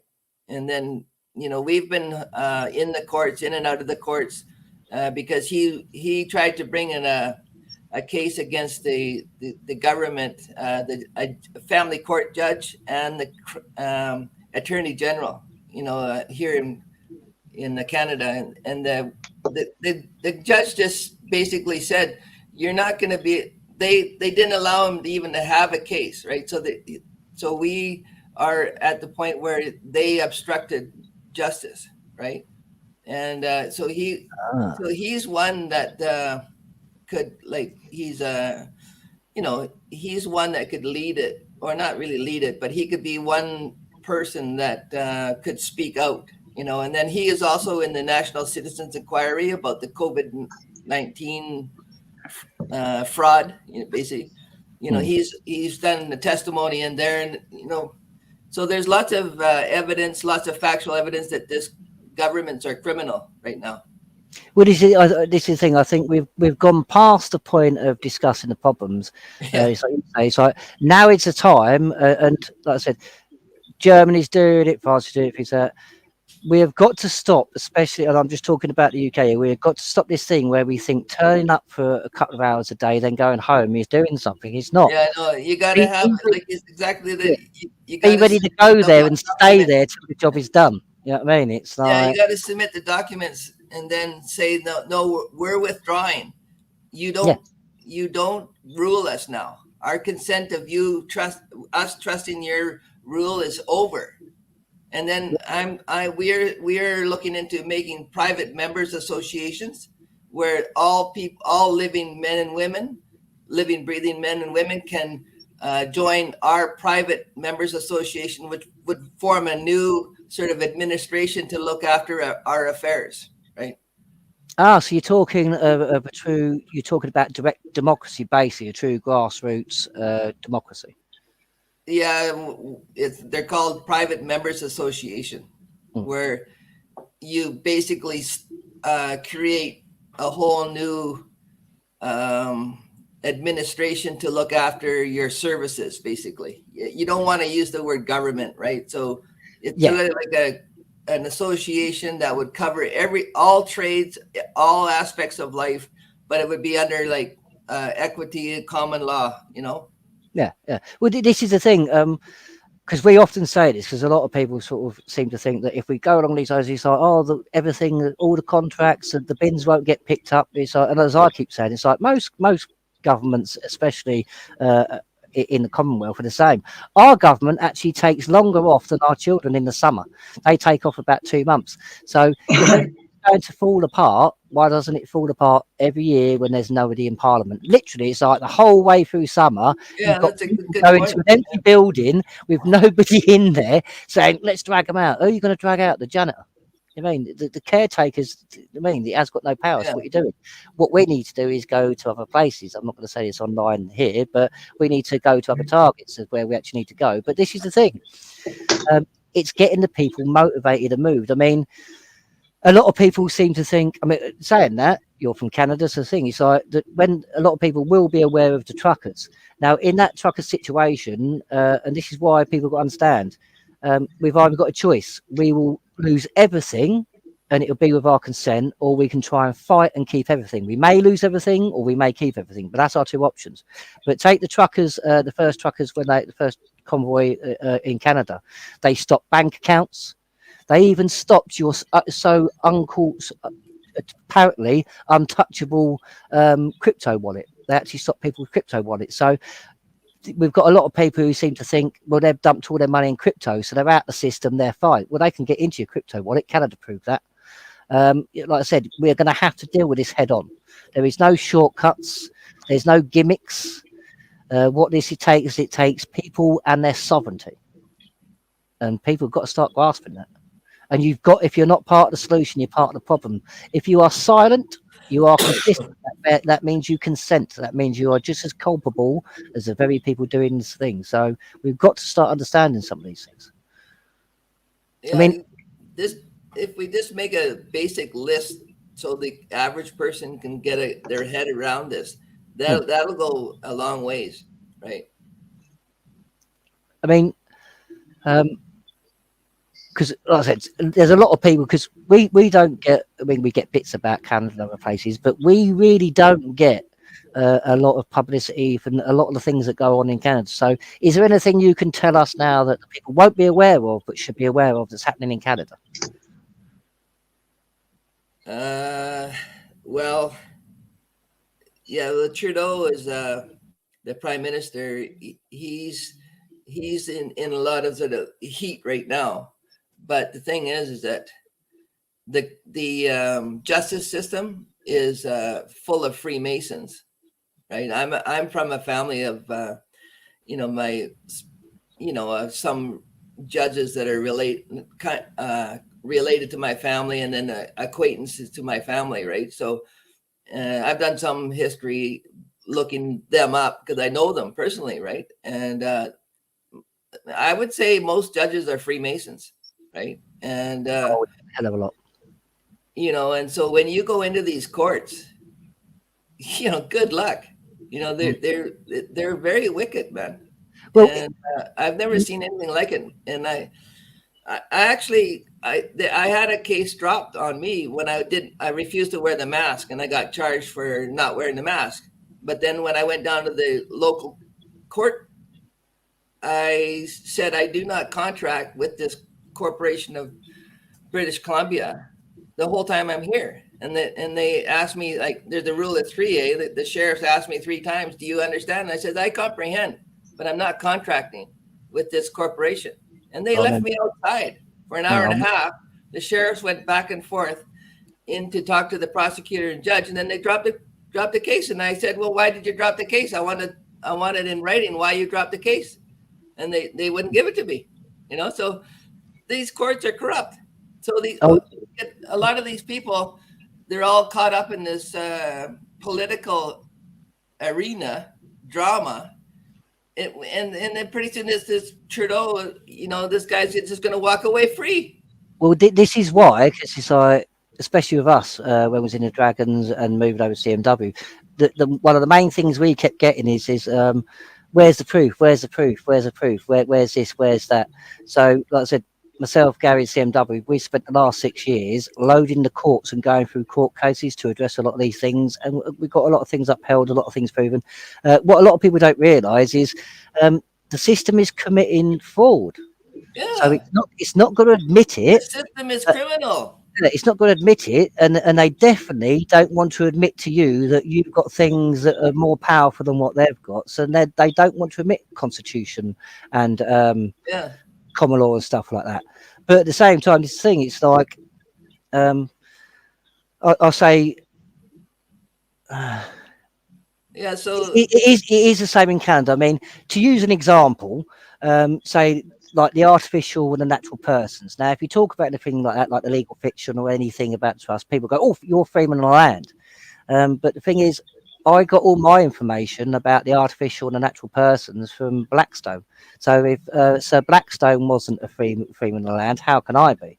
A lot of that is another slang, is another term like racist or things like that. They just throw it at you to discredit you, because it's things like it's now been proven so much. I mean, I've had it in so many court cases, they just can't rebut it because the facts are there. But you still got people who think that this is all just a conspiracy theory, that they've got this artificial person set up that you are being led to believe that he's you, that he's not you. Because I believe it was actually a Canadian judge that sort of put the cat amongst the pigeons, because he tried basically saying that there's no such thing, it's all a complete fallacy. Problem is most of us have done it, have actually traced it. I can trace the bond, company's house, all things like that. So this is not a conspiracy. They just can't openly come out and say, yes, we've been committing fraud for the last few hundred years. So it's a fight just to even get anything. But this is where the people need to uphold their rights, because once we start upholding the rights as the majority, they have no choice. And this is the problem. What we found out when we were in the courts last year is that it's basically controlled by the Freemasons, right? They know if we find out that we have freedom through declaring that we're men and women, living souls, they're screwed. Yeah, because everything has been scrubbed from the internet, and all these sort of like people have sort of like they put up psyops saying that, you know, this is nonsense, but it's not. It is the truth. And Dr. Daniel Nagasi, he is the one that really sort of opened my eyes up to a lot of the legalese and a lot of the sort of Freemason sort of syntax in wording, you know, and I'm thinking like, oh my God, you know, so this is what they're doing. What we have is the truth, and we can get our freedom and get back on the land jurisdiction with common law and equity law, whatever, you know, we can do it. And all we have to do is just push through and do it. exactly. And I'm about to do it. Like, I'm focused on doing it. I don't like being a slave anymore. Well, this is the thing. A lot of people don't believe they're slaves. This is the problem, because a lot of people seem to think unless you're in chains, you're not a slave. But usury is slavery, and that's why many hundred years ago, a certain demographic had a lot of problem, because usury is criminal. Basically, in our laws, I would class it as basically profiteering, because when you profit from someone else's misfortune, that's actually profiteering. It's a crime. So, for instance, when you've got all these companies, it's like some of the fall behinds have to borrow money to pay their rent, and you're charging them an extortionate amount of interest that they're going to struggle to pay back. You're actually committing a crime of profiteering, because you are profiting from someone else's bad situation. And this is what they're all doing, the WF, the whole lot, that they are profiteering from this. I like using the word extortion. Well, extortion is a byproduct, can be a byproduct of profiteering, especially when you use force to recover the money from profiteering. Yeah, you know, like speeding tickets, parking tickets, you know, it's unbelievable how much. And, you know, when you look at it, you know, like each city is under the crown. So those parking tickets and speeding tickets, all part of the money is going to the crown. And that's worldwide. Every driver in a Commonwealth, and every city that has a mayor, and all those parking tickets that from the city, some of the money goes to the crown, if not all of it. And like, what do I know? And well, technically speaking, the situation, just to give a brief situation of what you're talking about, say in the UK and that lot, you're exactly right. It's basically, it's a way of making money. This is why most things to do with statutes or acts come with a fine, because it's a bad thing. And most of the companies that come and get your fines, the recovery agents, are actually owned by retired constables, or actually still serving constables. But you're exactly right. This is to do with very much to do with the crown. Unfortunately, a lot of people don't understand, because, like, for instance, in England, there's actually two crowns. There's what we refer to and what we think is the monarchy, and then there's the St. Edward's crown, which is basically the Vatican. And a lot of people don't understand this, that a lot of the crown authority that you're actually referring to is the Vatican. Yeah, I get it. But it's a real deep dive, and it's difficult to learn. But if, you know, there should be a way to basically give it like a beginner's guide to how to do all this, you know. Well, Yeah, it's like I said to you earlier, Peter. It's like, we actually have part 1 of our manual out. We're actually building a manual at the moment, where it basically teaches you this stuff in manageable terms with the right paperwork and the right processes to use and stuff like that. We've got part 1 out where we haven't had time to get the rest of it out, but it's going to basically build up to a massive manual.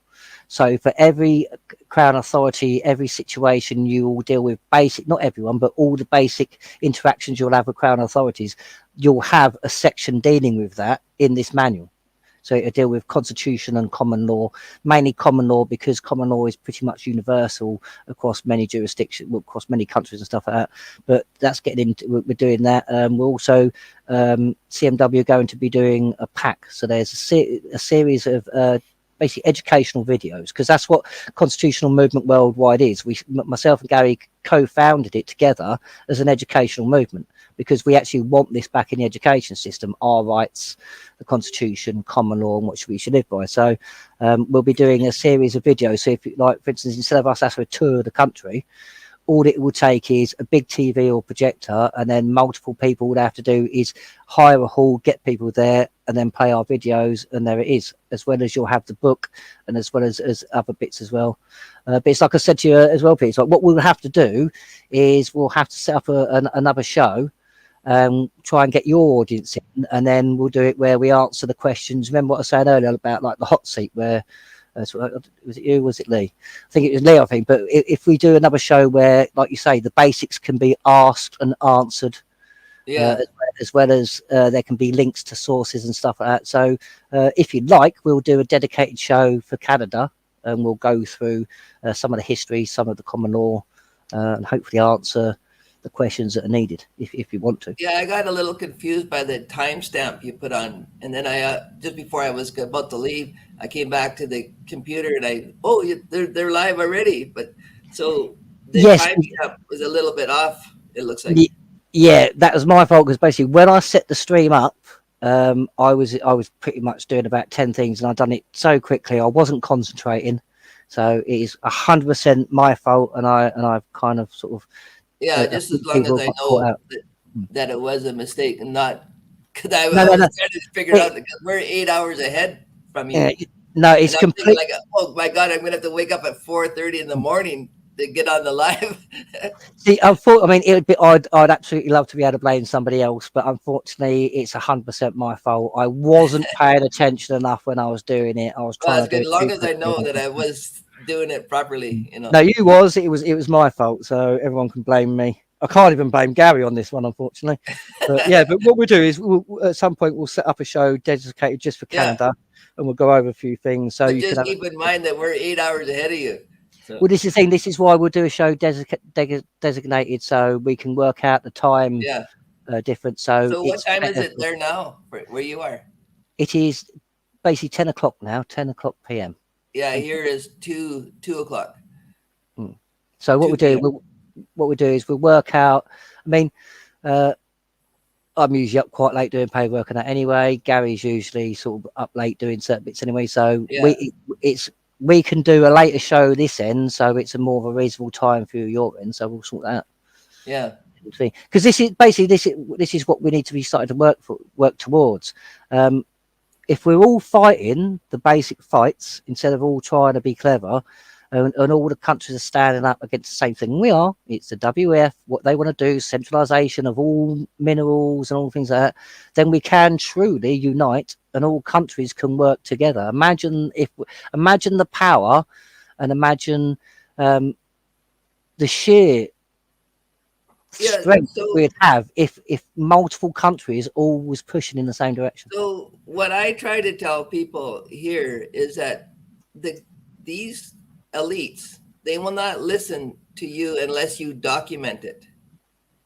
If it's written down, then they start reading, right? And then then they can work with it, they can ignore it, they can do it. But if you don't write it down, they just laughing at you. Well, because we actually have this a lot in other countries, because a lot of people don't put things to paper, and if they do put it to paper, they do it wrong. For instance, a lot of people do basically they're parliamentary petitions, basically, but a lot of people never read the small print, because if they read the small print, petitions and the way they've been changed to now you need 100,000 signatures. So you spend a very mass amount of time getting these signatures, and all that is required of Parliament is that they discuss it. Now, they can discuss it for 10 seconds and say, well, it's not really worth our time, and then throw it in the bin. And you've wasted all that time and energy because you've used a legal process, basically. But this is what we've got to start doing. We've got to all start sort of getting onto the lawful processes, all doing it the same. And it's like you say, do the right process, put it to paper, because otherwise, they're just, like you say, they're laughing at us because nothing is official. Nothing's official, and the saying is the pen is mightier than the sword. You know, I really believe this, right? And so that's why I'm going to start documenting that I'm going to correct my status, right? I'm going to declare that I'm a man, a living soul, and I'm going to get my mind, body, and soul separated from my birth certificate. You know, so that then the statute and acts I'm not affected by that because I am no longer attached to my birth certificate, right? But it's not so much. I mean, basically, it's about consent. So if you're on the electoral roll, for instance, then you've already given consent to acts and statutes. That's There's right. many ways where you can consent, sort of thing. Because, like I said, we'll have a conversation. We'll go over this because that's a lot of the basics that people need to get the difference between an artificial, natural person's and your position within that, and how you navigate doing that jurisdiction. But it is about that. It's about removing implied consent or tacit consent from yourself. That's right. But, I'm really excited about it, you know, and I really want to do it. I'm so excited to learn this stuff. Well, this is the thing. It's like myself and Gary, we get excited because when we first started, so many years ago now, this is way before Brexit. It's like we all sat there and we was like kind of like, well, we need to get the people to understand sovereignty, common law, and the Constitution because it's more powerful than anything they've got. And we all sat down and said, well, we'll never get this done in our lifetime. But we can at least set the foundations. That's right. Every single person that was involved back in the beginning, all the people who basically built the Truther movement, all said the same thing. It's a fantasy, but we're sitting here now, and common law, the Constitution is being said on like on TV, like with Great Britain News, things like that. It's being said all across things. People are talking about it now. It's like we never dreamt of the day when the Constitution, common law, and stuff like that was on the lips of like everyday people, but it's happened. Yeah, I remember in elementary school they talked about the Magna Carta, you know, how important it was a document, you know, and now I'm learning now as an older guy, you know, that needs it to help myself and everybody else around here. Well, it's basically the foundation law. It's where the rule of law technically started. I mean, this is what a lot of people don't realise.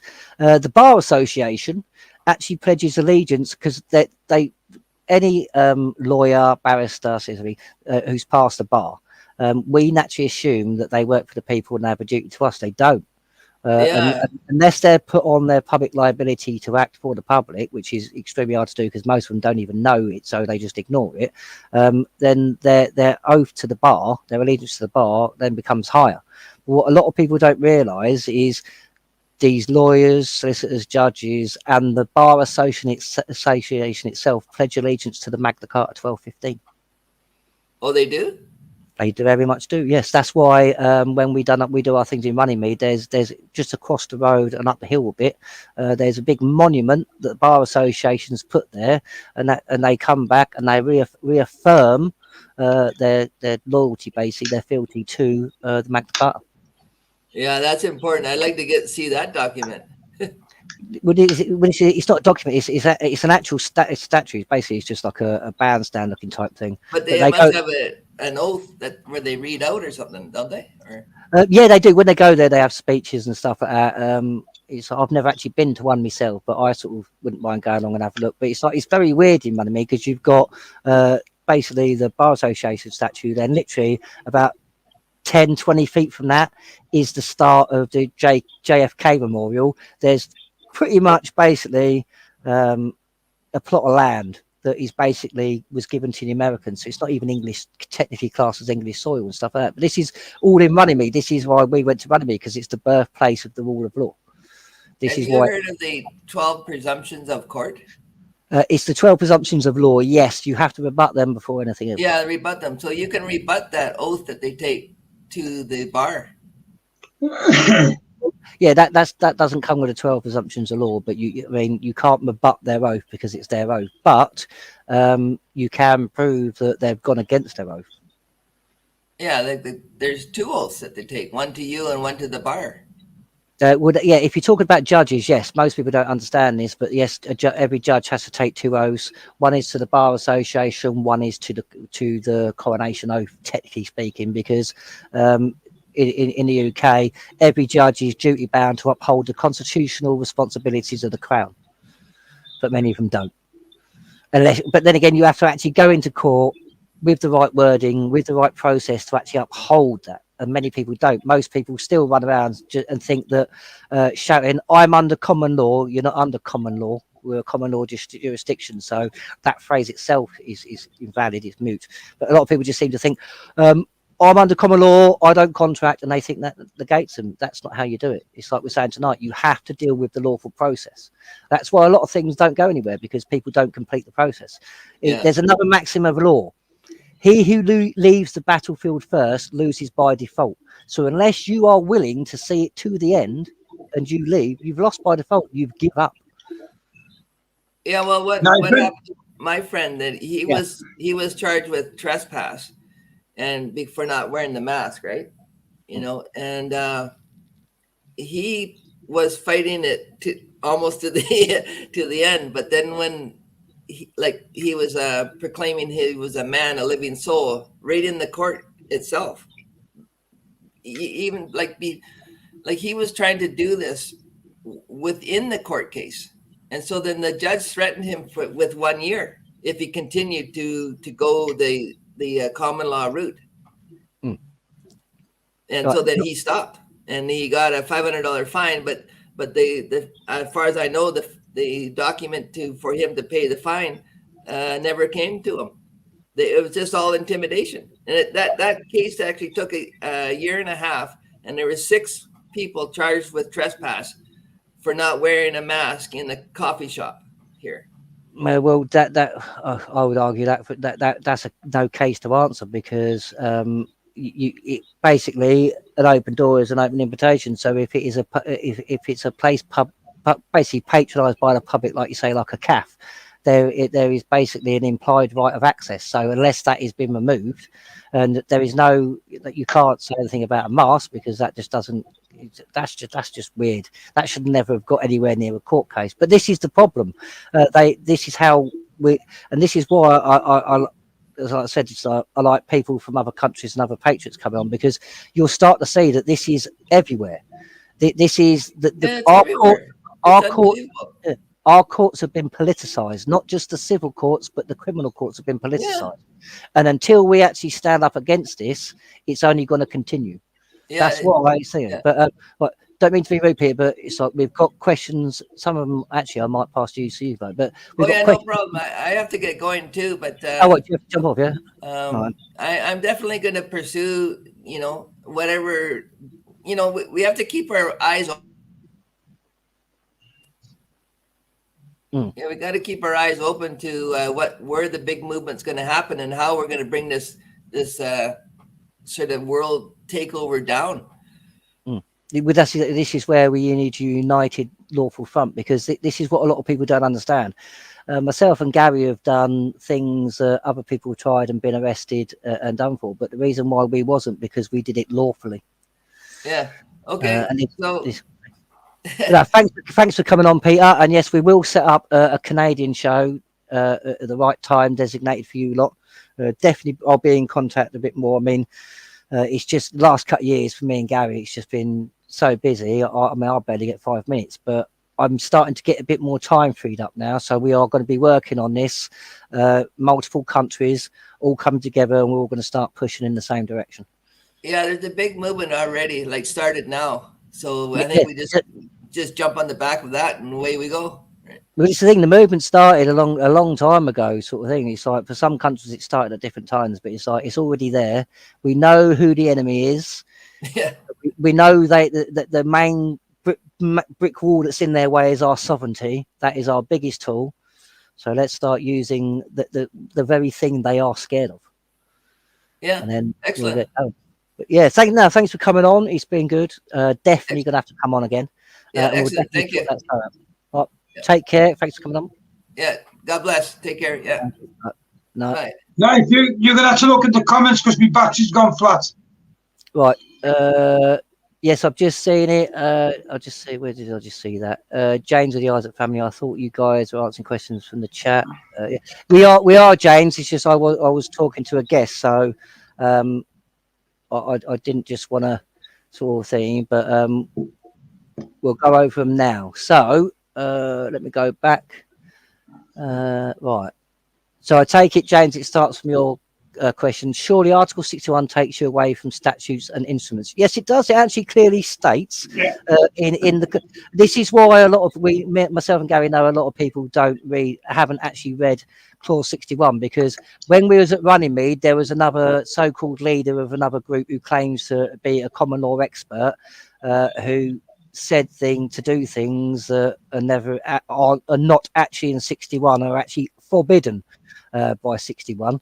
But yes, any acts and statutes that are not basically what you call that are not common law compliant or that are constitutionally repugnant. So unless they back up the common law or the constitution under 61, you can ignore them because they are void, because they are classed as unlawful. You're back in, Peter. Are you back on, or are you you're muted? Oh, there you go. Sorry, I thought you were going to come back on. So yes, so basically yes, because you remove your consent from the Crown as a blanket removal, any acts and statutes that are basically contrary to common law or the Constitution are all automatically void, and that's another good thing about this process, because they become void by the fact. But no, not all acts and statutes do away with. It's kind of a freedom of land thing that says that, but no, if something is common law compliant or constitutionally compliant as an act or statute, for instance, I'll give you an example. The 4 constitutional statutes on our statute books, they are both common law and constitutionally compliant because they're actually taken from the 1215 Magna Carta. But all it is they was put into the 1297 Magna Carta. Everything but them 4 clauses were basically voided because it was illegal and unlawful, because they tried to change the original document. And the original document's there in perpetuity. It is a peace treaty between the Crown and the King and the people. Parliament was not about then. The Crown doesn't have the power to change it on its own. We don't have the power to change it on our own. It has to be a mutual thing between us and the Crown that we change any part of that, but they can't change it. So that's why there's only 4 clauses. But yes, if it's not compliant, then yes, acts and statutes by law, you should be saying no. That's not lawful. I will not be taking part in that, nor will I uphold it. I hope that answers the question. Alice says, well, let me just go there. Are we able to purchase part 1 of this manual? Right. SA, everything that CMW do, I myself, Gary, and Constitution Movement Worldwide, is free. The only thing you'll have to pay for is to print it. Everything else is done for free. All our information, all our documents and everything, you get for free. All you have to do is pay for the printing of it. If you don't want to print it off, that's fine. You can just print off the documents you need as and when. But no, everything's free. And we do this because it's the morally right thing to do. That's why we give so much of our time to it. That's why we do it for free. We've never charged, and we never intend to charge. So I hope that clears that up. Next one. I live in my body. Does that funny? Or is it in a video format? SA, there is video formats. For instance, the Clause 61 process to undergo diffidatio, on this YouTube channel, you will find an instruction video. There's even a little bit of comedy in there that is basically designed for because people wanted something so they could host their own evenings. And if me and Gary can't get there, they can go ahead. So that video is designed so somebody can host an evening and forms can be filled out whilst you're going through the instructions. So it's step-by-step instruction, and it even has indicators to pause the video until everybody's at the same point. So yes, it's in video format. I hope that helps. Alice, so the manual is free. All CMW do is free on this channel. Yeah, that's true, Alice. James, the Isaac family. Surely, I was very from Satch's done that one. Bear with me, I've got to catch up. God is no respecter of persons. Do any of you know the meaning of person? Yes. Person actually has multiple meanings, Shane. The main one would be facade, really. It's a fake, it's a persona, it's a facade. It's basically something that is a creation of the mind, not of physical matter.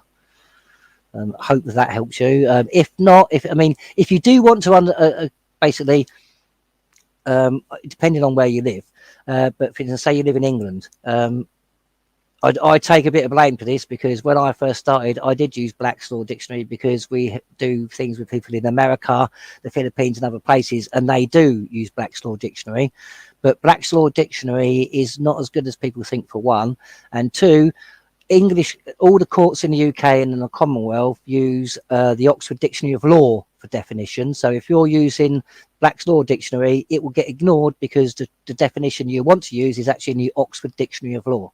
So use that one, and you will find out the legal definition of words like person, registration, things like that. So I suggest everybody gets an Oxford Dictionary of Law and start looking at the words that they put in their documents, because it's an eye-opener. I have watched International Court of Law, but have wondered to what they have yet achieved.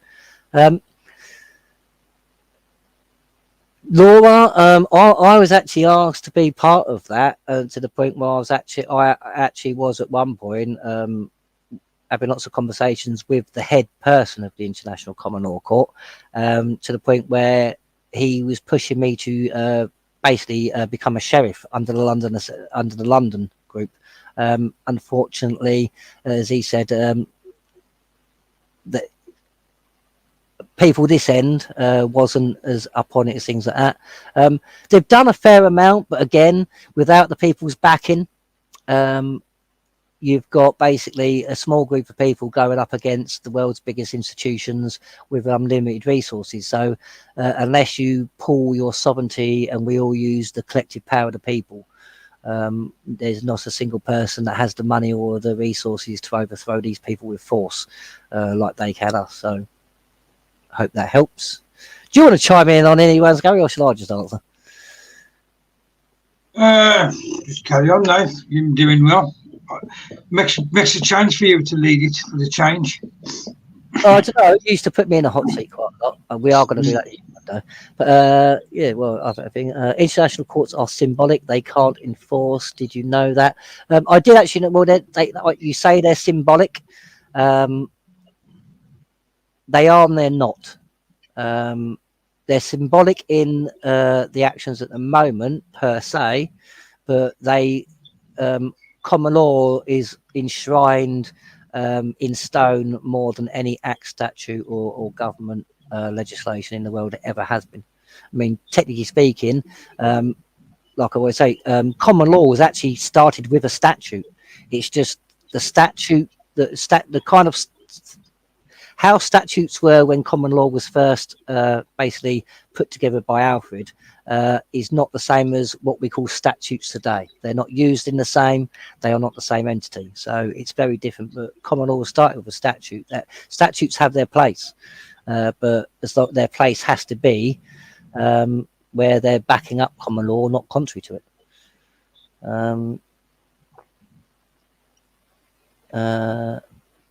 Yes, I've witnessed this. Very educational. Don't know what you're on about, Tanya. So you have to tell me. To present a tyranny with human rights when you are a minority will be fruitless. Until we become the majority, all talk of common law, human rights, etc., are fruitless. I would say that's very untrue, RJ. If you're going to wait until there's a majority, you've got a majority of people who don't know what they're doing until you tell them. So it all starts from somewhere. It's when we become the majority that it will be easier, but the physical act of upholding your rights is what you have to do. You have to do that on an individual basis, whether it's for rebellion, revolution, or not. So it is a case of you can't attack others if you're not doing anything yourself. It's one of them. If you look at any revolution, it all started with 10% of the people. That's all. So it's like, like I said, if it doesn't mean nothing to us, it's going to mean nothing to them. But Kiko, because you make quite a few points actually, RJ. But you should pop on actually at one time, RJ, saying it. Right, let's see. Next questions.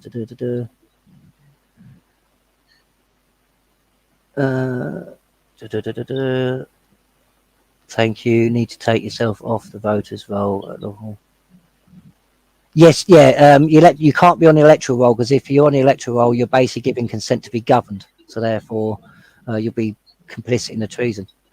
Especially if you're standing under Article 61, because under 61 you're meant to uphold the law, so you cannot be part of the very crime that's being committed if you stand lawfully. So yeah, it's part of the thing under 61. It's basically the oath you take under clause 61. The only oath we have higher in the realm is actually the coronation oath. For instance, we have a power of arrest that's actually greater than the police and the military. They just talk differently. That's why Section 3 of the Criminal Law Act of 1967 actually clearly states, and that's what you use for citizen's arrest, not Section 24A. It says we can use reasonable force. It also says that members of the constabulary and the armed forces are excluded from using Article 3 of the Criminal Law Act of 1967 because, and I quote, they take a lesser oath of office. So if you're in the police or the army, what you've done is you've agreed to take a lesser position than me being a full-blown sovereign constitutional upholder. So yeah, it's one of them. I hope that helps.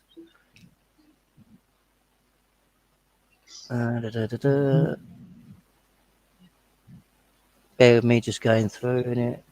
Any idea how many under it?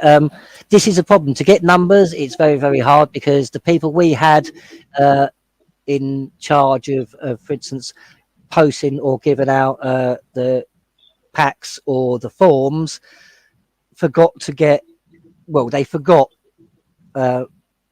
Number one was to make sure you keep numbers of the amount going out and stuff like that. But nobody's really kept up with the numbers. Not even technically the barons know, because there was a baron that literally had a barn full of them. And this is why we say keep your master and just send off a copy, because the barons have already said they haven't got the facilities to actually store all these forms. So, and that's just a declaration. So imagine how many they've got if they're filling a barn with them, and they're basically saying they have not got the storage capacity to keep these documents in perpetuity.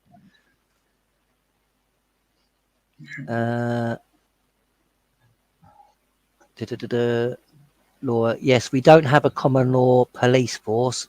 No, because a police force is not a constabulary. They only seem to act upon what they have been taught to be orders. Similar to army, where old school are all gone now. No, Laura Carer's Cabin, you're exactly right.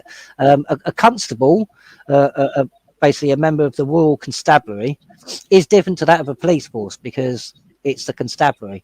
Now, all constables are duty bound to uphold common law. That is their primary objective, but a lot of people get this confused and don't understand. But constables also have what you call legislative abilities. So not only are they duty bound to uphold common law, but they also are allowed to uphold legislation. Problem is they are basically taught a fraction of the Criminal Law Act, and most of them won't even know Section 3 because it's the later sections. But they're not really taught common law anymore, which CMW have proven in the High Court. And the appeal courts and stuff like that. They're not fit for purpose.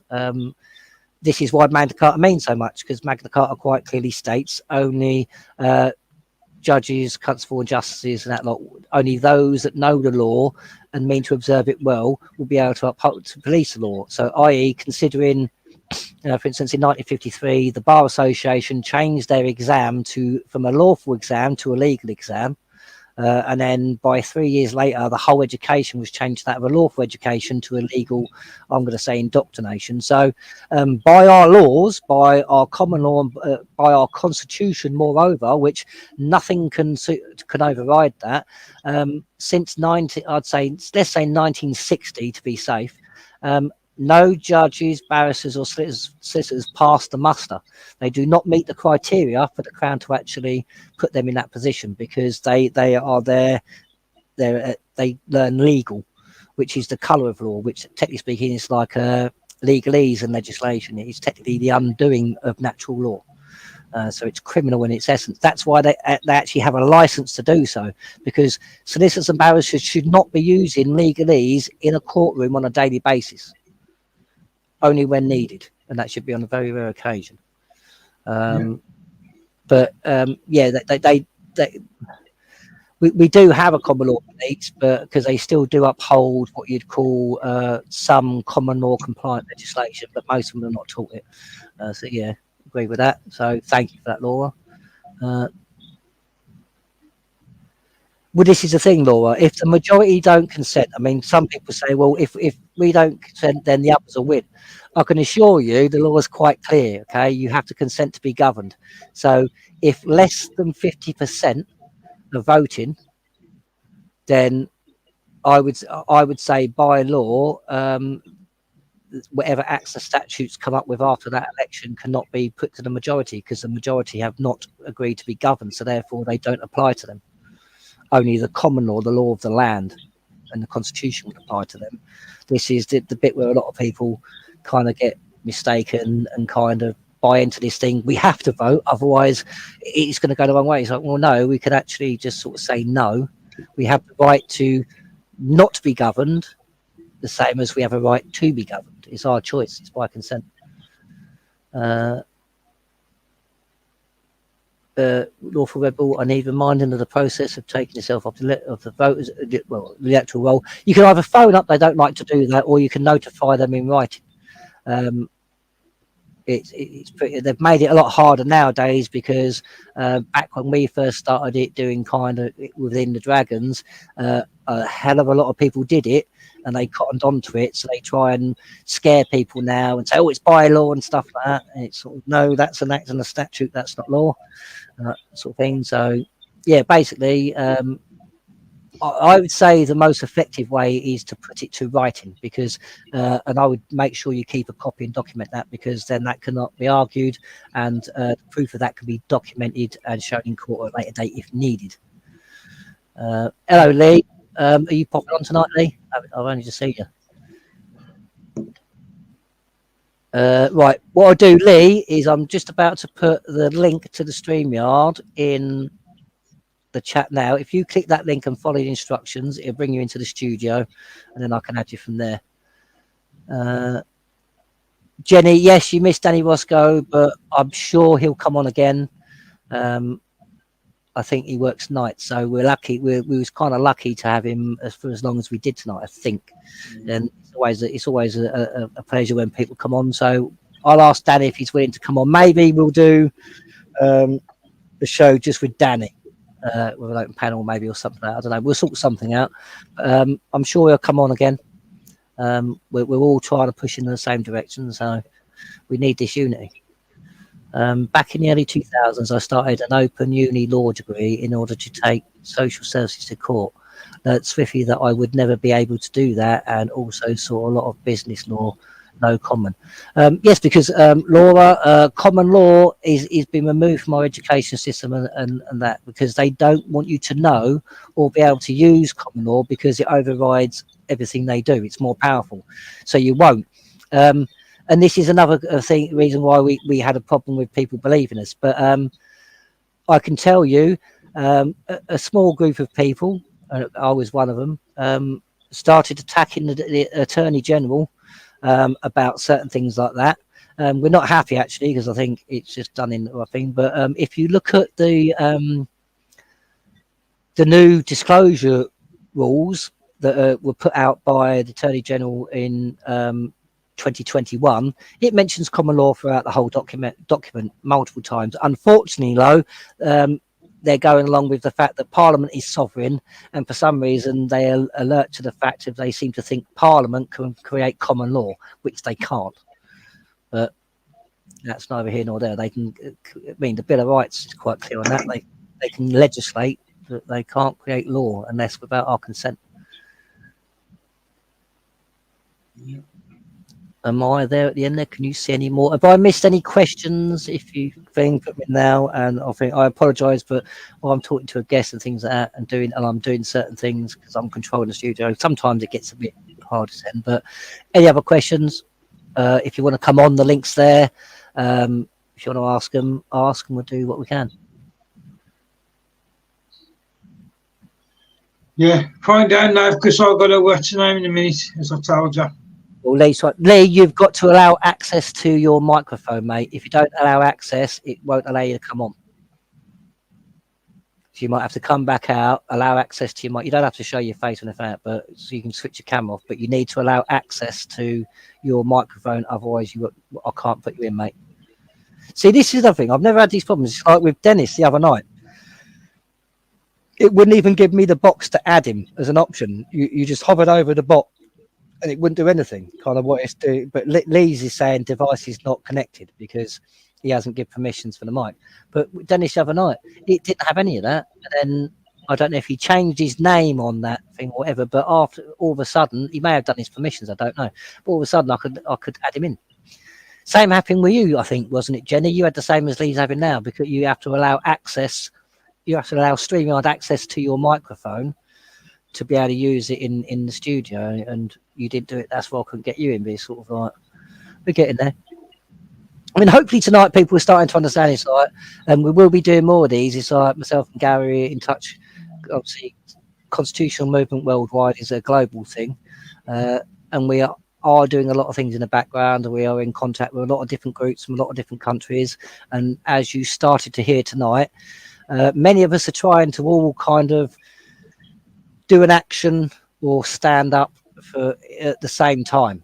So kind of the same week type thing, so we can show that all of us are standing up. So please we'll say the same thing as we said last year. Please get some camping equipment. This year, it's not going to be walking and camping. It's saying device is still not connected, Lee, mate. You're going to have to allow permissions for you to come in. It'll only do it for this one time. It won't be forever. So it's just the. But as we was talking, this one, myself and Gary and others, we won't be marching across the whole south of England this time. We'll be going to one place, and there will be basically we'll talk more about that as it goes on. But we will be doing another thing where we're down near Runnymede, so people can come down. We need to start getting people willing to. We need to, like I said, we need to do what Germany, France, a lot. Instead of thinking you're doing something by turning up and then going home, start to get to understand we're going to have to be in the same place to talk to each other, to organise, and to do anything, or even to get the barons involved. We're going to have to be in the same place for a period of time.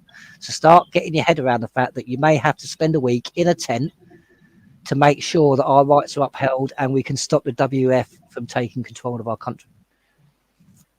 Like I said, other countries are showing us up, and to all intensive purposes, we've been kind of trying to get everyone to stand. Well, not me and Gary specifically, but many people our side of the pond have been trying to get people to stand up like they are for a lot longer than they have.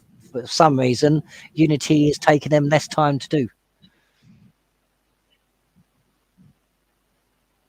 Yeah, try phone, mate. That'd be thing. So, but like I said, but yes, this is, and like I said, we're going to be relaying with different countries what they're doing and stuff like that. So it will be a camping one. It will be on a campsite. We're not going to name the campsite at the moment, but it will be on a campsite. It's roughly £15 a night for your pitch. So it's not an extortion amount of money. There is another option where you could maybe camp for free, but that would have to be discussed at a later date. But all we're going to say for now is yes, CMW will be again out in the field, and we will be doing it and going to Runnymede and doing a presence and doing our bits and stuff like that, and getting ready to do something, as well as uniting and pushing forward with multiple groups. So keep your eye out. It will be happening. hopefully many of you will join us this time, because if you want to know about common law, I mean, you don't have to know about common law to do clause 61. All you need to do is be able to read English and sign your name. Technically speaking, that's what you think. You don't need to be an expert at common law to do clause 61. It's designed so you don't have to be. So hopefully a lot of people will join, but that's the best thing. Everybody who come on it, who sat down, said the same thing. It was so good to be able to sit down and have a conversation with people and be there, and people come back and will come and see us, things like that. It's a better environment. We can ask questions straight off and set things out. There's not a delay, and we get to meet face to face off of basically public platforms where we can be monitored. Yeah. Oh, Law, yeah. We do understand a lot. This is why on our last march and certain things like that, we do actually include the disabled and the people that can't get there and certain things like that. So for medical conditions, things like that, we do actually have a separate way that they can actually help the bigger movement that's going on and the bigger action that's going on. We just need to basically, for this one, we're going to set up a separate group for those people. So yeah. Basically keep an eye out when we start putting out for the next event. There will be a group, so if you're disabled, medical conditions, certain things like that, there will be a group that will have the details of how you can support from a local standard, if you get what I mean. Yeah. Yes, RJ, networking is key, and that, I mean, and a lot of that cannot be social media platforms because it's banned or it's monitored, but we do need to start getting together and being in the same place for more than 6 hours so we can actually get things sort of discussed. Like I said, we need to start agreeing on what we actually do agree on. So I personally, I'm not willing to keep diving into conversations and arguments about things we disagree about. What do we actually agree about? That's where hopefully everybody who's listening and everyone going forward is going to start doing it. It's like, what do we actually agree in? So I'm pretty sure that we all don't want the world to be ruled by Klaus Schwab and his mates. So there's one thing we agree on. I'm pretty sure that we don't want things like our dignity and our rights taken away by these people. So we can all agree on that. Let's start getting the basics, the things that really matter and what we agree on. Let's start getting them on the table first. And then the rest we can argue after.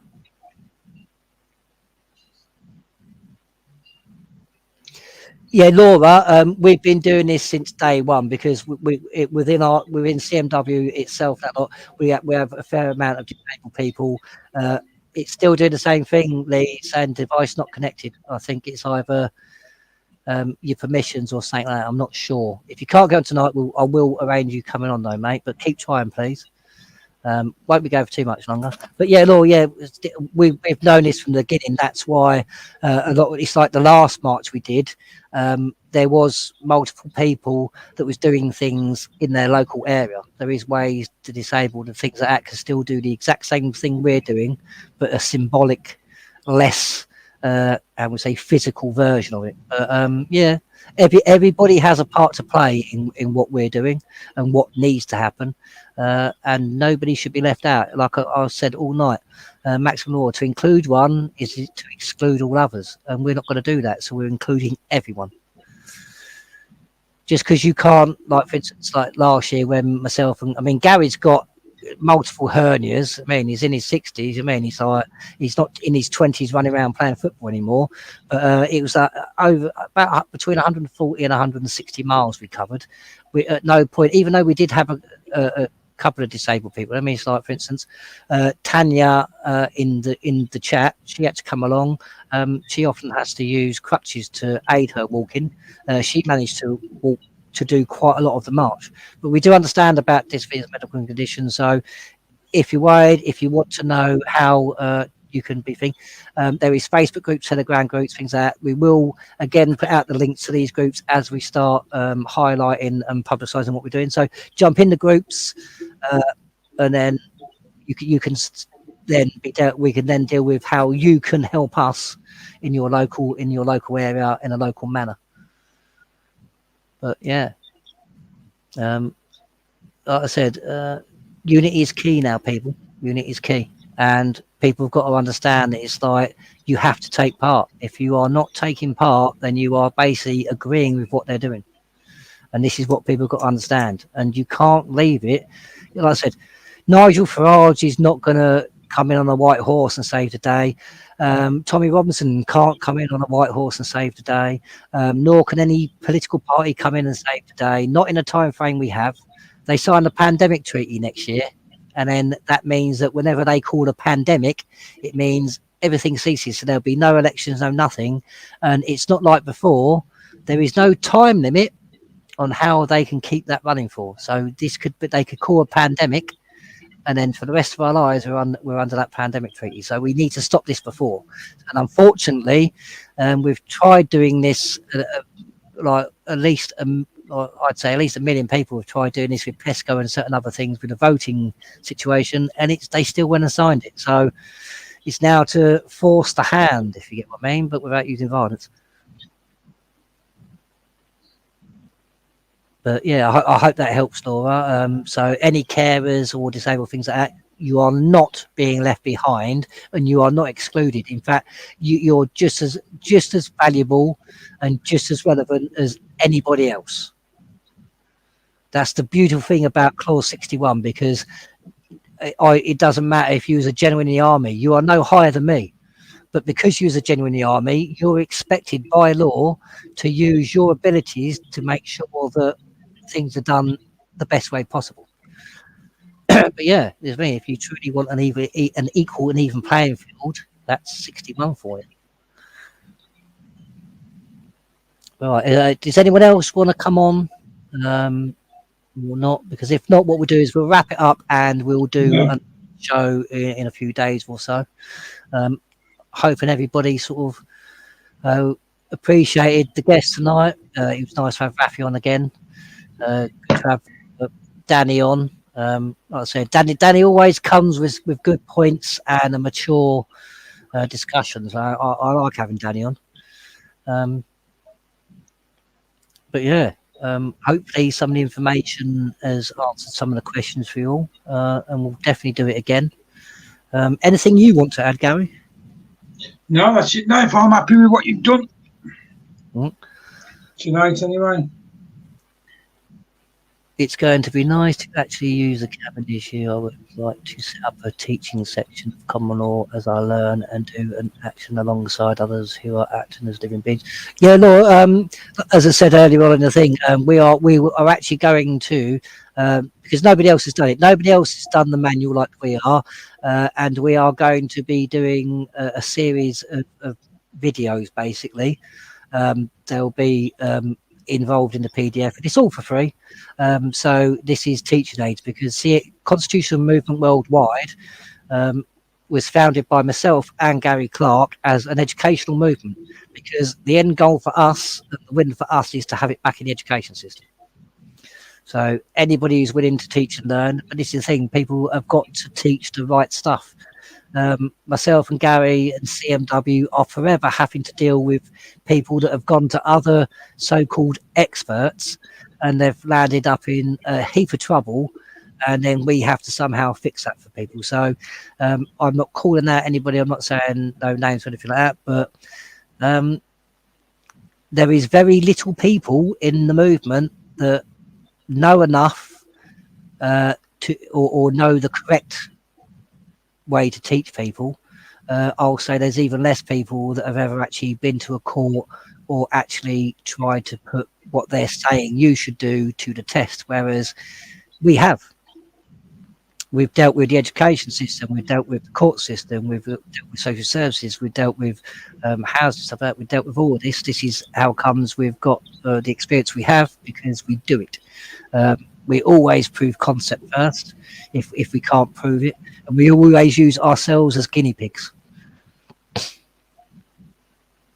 And nobody's ever spent a night in prison because or been sentenced to prison because anything we've said or done or got them to do. So I take that as a win. But, yeah, right. So that's thing. So Barry, just read these last ones. I still have an original form from back in the day. Wow. I have some somewhere, but I don't know where they are now. Yeah, I will share in the groups I belong to in Aussie. Got family out there. Thank you, Lord. This is the thing. When people realise, like I said, no one group, no one person can do this. No one, we can't contact the world. So this is where we all take a part of the burden. So if you all share it, if you're all pushing it, if you're all helping to try and get people together on at the same time in the same place, like for instance, whether it be at our next event or anything like that, then you are helping. You're doing the right thing, and this is what we need. We need a massive spider web to go out that catches everybody and brings everybody back. So anybody who's helping, I mean, more than welcome to join CMW. As I said, at the moment we don't have a thing because we learned a lot of things. But if you remember CMW, we're quite happy for you to have the official, not our logos, but the official CMW logo on Facebook and stuff like that. The manual's free. It doesn't matter who you are. We don't discriminate in that manner, so it doesn't matter who you are. Everything you get, what we do for free anyway. So there's no stipulations of that. We will not deny anybody access or understanding of their rights. Yes, RJ, go for it, mate.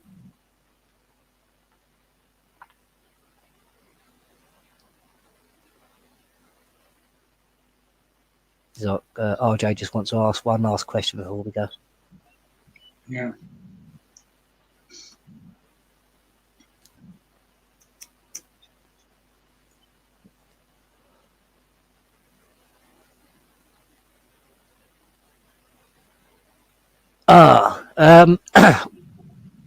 RJ said, can I ask what are your views on Reverend Simon? Is that Reverend Simon Sideways?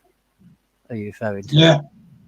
To be honest, RJ, I barely know of anything he said. I know he done an interview, I believe, with an unsaved character recently, but as far as Reverend Sideways, I've never met the man. I've met a lot of people. I've never actually met Reverend Simon Sideways. Yeah, I can't comment on him because I've never met the chap, so Exactly. I can't make assumptions. And I've never actually watched his stuff, so I can't really comment at the moment. But what I will do, RJ, I'll see. I'll have a little look at some of the stuff he's done, and then maybe I can give you an opinion next time we're on. Because, like I said, I'm not gonna give an opinion one way when I don't know what the man's about, what he's like, or what he's done. So bear with me. I'll see what I can do about having a look at some of the stuff he's done, and then I don't mind giving you my opinion, mate. Of course I won't. James the other family. I am banned from Facebook, so where can I get all the info you guys are providing at Lawful? Right, James. Most of it's going to, for instance, for instance, the pack with the 61 forms and stuff like that are on. There's links to that in the videos that are on the YouTube page. Most of it's going to go on here. We are in the process of actually moving everything over to a private server, as like what most people have to deal with. We won't have the same rules as like we have to deal with YouTube, so there'll be no censorship on this new server and stuff like that. So you will be able to talk about things openly and honestly without fear of having our channels taken. So yeah, so that will be coming up very, very shortly. We're just in the process of sorting out a few wrinkles. Not sure if there's going to be a chat room yet, but there is a possibility there may be visuals on the new radio show. Again, these are all things we're trying to iron out, so bear with us. RJ, mate, we're always honest. Like I said, I don't know the man, so I can't say anything if I don't know the man. But I don't mind having a look at him and giving you my opinion. So if I get 5 minutes, I'll have a look at some of the stuff he's done and that lot, and I'll give you my opinion. But yeah, subscribe to this YouTube page, James, and that lot, and then keep up with that. And then we will be moving to a private server of our own. That the government can't interfere with, hopefully very soon. Right, on that note, we won't keep you much longer. Thank you for everybody who's joined in the chat. This is what makes it, you lot getting involved, you lot sort of asking questions, gaining clarity, putting out information. You lot aren't make it. about me and Gary, it's about all of us, and you lot really do make it. So thank you for everybody that's joined in. Thank you for your input. Thank you for listening. Yeah. See you on the next one, ladies and gentlemen. 2 seconds. Oh, Chrissy, I heard something about this, something about you and Roscoe doing a charity fight. Chrissy's put, if anyone wants to fight, come and see me. I'm hiring a ring. Chrissy, though, make sure you get disclaimers and the right paperwork before you go do that, because you probably will land up in a heap of trouble, mate. So, but I don't have to tell you that. You should know that. Make sure you get the release forms that lot done and they're correct. But yeah, so yeah, there you go. Right, on that note, I'll bid you good evening. Lee, mate, you're saying devices are not connected. You've got to allow access to. Oh, is it gonna or is it not gonna? Oh, don't know. We may have. Oh, hello. It is in. Right, we're going to give it. I've got to go now, so I'll speak to you later. Right, you jump off. Hello. Hello, Gary. Nice to meet you. I know you're going, but just turn up. Oh yeah, so I've got to go because I've got to speak to my missus, as in Belarus, 3 hours in front. So I'll be on doggers if I don't speak to her. But I'll speak to you on the next one, Lee. Keep in touch anyway. Good to meet you. All the best, yeah. Yeah, see you later, mate. Bye. Bye. Right, so yeah, is there a question or something you want to put out? What from me, Nathan? Yeah. All I want to say is just my message out to other people, is you really have to start believing, because everyone's just procrastinating all the time about things. And certain things had led me along the route of the common law, and certain people had led me to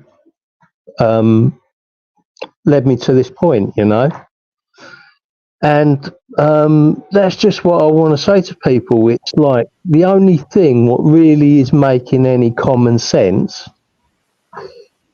is the common law and the way that the right way of doing things, and that's really what I'm trying to say is, like, in this lunatic, weird, fucked up, stupid world we're living in insanity world, there has to be some sanity in between it. Well, yeah, this is why I'm often perplexed. Like I said earlier, it's like people want these people prosecuted. They expect the law to intervene when they're doing these crimes, like, for instance, Matt Hancock and stuff like that. But what people don't understand is you're not upholding the law. So it starts with you, it ends with you. So when we start upholding the very laws we want these people to be held accountable to, it will start to happen. But while we're just standing back being silent, we're agreeing with what's going on. And it'll just keep going along as it has done. And what gets me is why people can't understand. You're not going to win nothing in the legal system, Don't get me wrong. You get the odd win here or there, but it's like the casino. You're never going to beat the house. It's designed that way, but they have to let people win to keep up the illusion. So you will get people win here or there. Yeah, that makes sense. Yeah, that makes sense. Keeps the illusion going. Yeah. Same, I did want to mention that Gary touched upon earlier when he mentioned about basically lawful rebellion. Not only is it by law that we have to do it, it's like Gary says, it's not just your lawful duty, it's your moral duty. Just so people understand, if you read your human rights declaration that most people are so happy with, it even states in the Human Rights Declaration that whenever faced with treason or tyranny, it is your duty to go against it and stop it. It even mentions it in the Human Rights Act. So when you're sitting there saying about lawful rebellion, it's bad or anything like that, the Human Rights Act not only backs up are unalienable rights, because it's just the same as like with things. It's just basically unalienable rights worded differently, written in a different document that's not secure. Same with rebellion. It mentions rebellion in the Human Rights Act, and it says it's a must. You must be compelled to do so. So, sorry, mate. So this is the thing. So if you want to argue against something or things like that, because a lot of things it's like, oh, can't be a rebel because that's a bad thing. Well, who taught you that being rebelling against something unlawful is bad? Who taught you that? Yeah, absolutely. Yeah, it's the natural thing to do, isn't it? Yeah. Who's the very people telling you you don't have common law and you don't have the Constitution and you don't have all these rights and these powers that can overthrow them and override them? The very people that are doing this. It's like someone mentioned earlier. It's like a burglar's trying to break into your house and you ask them politely not to steal your TV.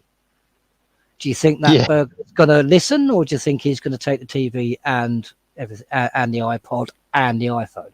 You know what I mean? It's one of them. It's like these are known criminals, thieves. They're literally in a process of centralising and removing the option of anybody having any personal wealth. It's in their own documents. So they don't want you having personal wealth. They do not want you accumulating wealth. They written it in black and white in their own documents. This is the thing that gets me, Nathan, as well. Like, you know, all the people listening on here and everywhere, like, you know, that's what they're going to do to you. Like, don't you get it yet? You know, you've had 4 years to try and work this out. You've had 4 years to try and work this out, and don't you get you're being bled dry. You know, they're going to nick everything off of you. They're going to take everything off of you, and you know, and like, are you just going to allow that, or are you going to get a backbone and like actually try and do something? Because, you know, talk's cheap, isn't it? And like, it is, yeah, exactly that. I mean, you've got. Oh, sorry, I don't mean to cut you off, but it's like you've also got this thing of where people keep saying the same thing. Well, when it comes to my door, or this thing, it's like, well, that won't be allowed to happen. That can't happen here. It's like, okay. It's like, well. It's like, well, you say that won't happen. You say your politicians that lot, if they knew about it, wouldn't allow it.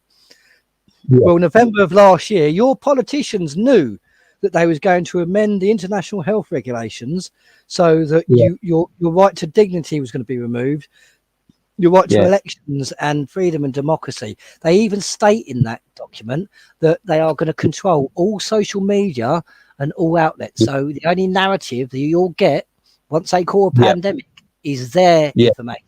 You won't be able to Google it. You won't be able to do anything because it's all going to be taken over. You'll have one side and one side only. Yeah, that's it. That's it. And that's in their document. Yeah. And that's to all of the people like listening. That's what you're going to allow. That's what you're going to allow. You can sit here and think it's not going to affect you, right? But you're paying double for your shopping now. You're paying double for your power, for your power, for your gas, your electric, your utilities. Yeah, you're getting stitched up left, right, and centre. All right, some of us know how to fight it, and we're ducking it and we're getting around it. But like majority of people probably ain't. You know. Majority of people aren't fighting it, and they're getting stripped from their wealth, and that's what they're going to do to you. They're just going to weaken you down and down until you can't fight back no more. Well, that's what they have been doing for many years. I mean, literally, people don't, because a lot of people still say about the EU and that lot, and it's like, give me one good reason why we shouldn't could just go back in the EU. Well, I'll give you one. It means that our 15 to 16-year-olds can't be conscripted into the army to fight Putin. It means a lot of things. If people actually understood the EU properly, I mean, this is 15 unaccountable, unelected bureaucrats that control the whole lot. Don't get me wrong, you're given the illusion of democracy because of the European Parliament, but how many times has the European Parliament or a member state said something or stood up and said, we're doing this, and the Commission's just gone, no, you ain't, you'll do as you're told. Like I said, it's the illusion of democracy. Like I said, and I've got all the paperwork that proves that and that as well. I like with the vote in that lot. Well, he's dropped out. I think maybe a signal or something, which was wrong. But what I'll do is I'm going to take on that note. We will be doing some more show. We'll do another open panel on that. Lots of people come on. We'll be getting more guests on that as well. I'm hoping to have soon a very, very astute and very intelligent lady, and we're going to be discussing basically the vaccine program, and not just about the one recently. This covers pretty much the whole vaccine policy since when it very first started, to the end of this lady has actually written I think at least 3 books, or at least 2. I think she may be doing her 3rd, but she's written at least 2 books about vaccines and the damage and the policies and certain things like that, to the point where I believe her 2nd book actually has chapters that are written by the leaders of their field around the world. So when you want peer-reviewed data that you can't argue with, and people keep saying ask the experts, well, we're about to put you onto somebody hopefully when she comes on, and you'll be able to listen to what she says. People think I've got quite a good command of it. She knows a lot more about it than I do. So hopefully we'll be getting her on soon. Number of people we may be having on some. You have to keep tuned, but it's been amazing. Again, thank you for everyone in the chat that's had an input. Thank you for everybody that's come on. Like I said, we have listened. We are going to be doing open panels as well as our old stuff. We do listen, believe it or not. So there will be more. So yeah, thank you for tuning in. Got here a bit late tonight, Chrissy, but thank you for tuning in. Thank you for supporting us. Thank you for just listening. It's one of them. It's where it all starts. Unity is key. So let's get out there and let's start trying to unite with each other on the things we agree in. Things like unelected, unaccountable people controlling every aspect of our life, and that of another 194 countries. So yeah, let's start talking about things that we can all agree on. Things that we all face, we all have to address, because it's better if we all address it together than we all try and address it individually on our own, because as RJ said, individuals can be strong, but under a tyranny the individual is a lost voice. And he's very correct. It's very easy to crush an individual, but you can't crush the population that stand up against you, like it has been many times in our past. But on that note, I'm going to bid you good night. Thank you everyone for tuning in. Until the next time, good luck, stay safe, don't do anything stupid, remain honourable and remain lawful. All right, not everyone, take care.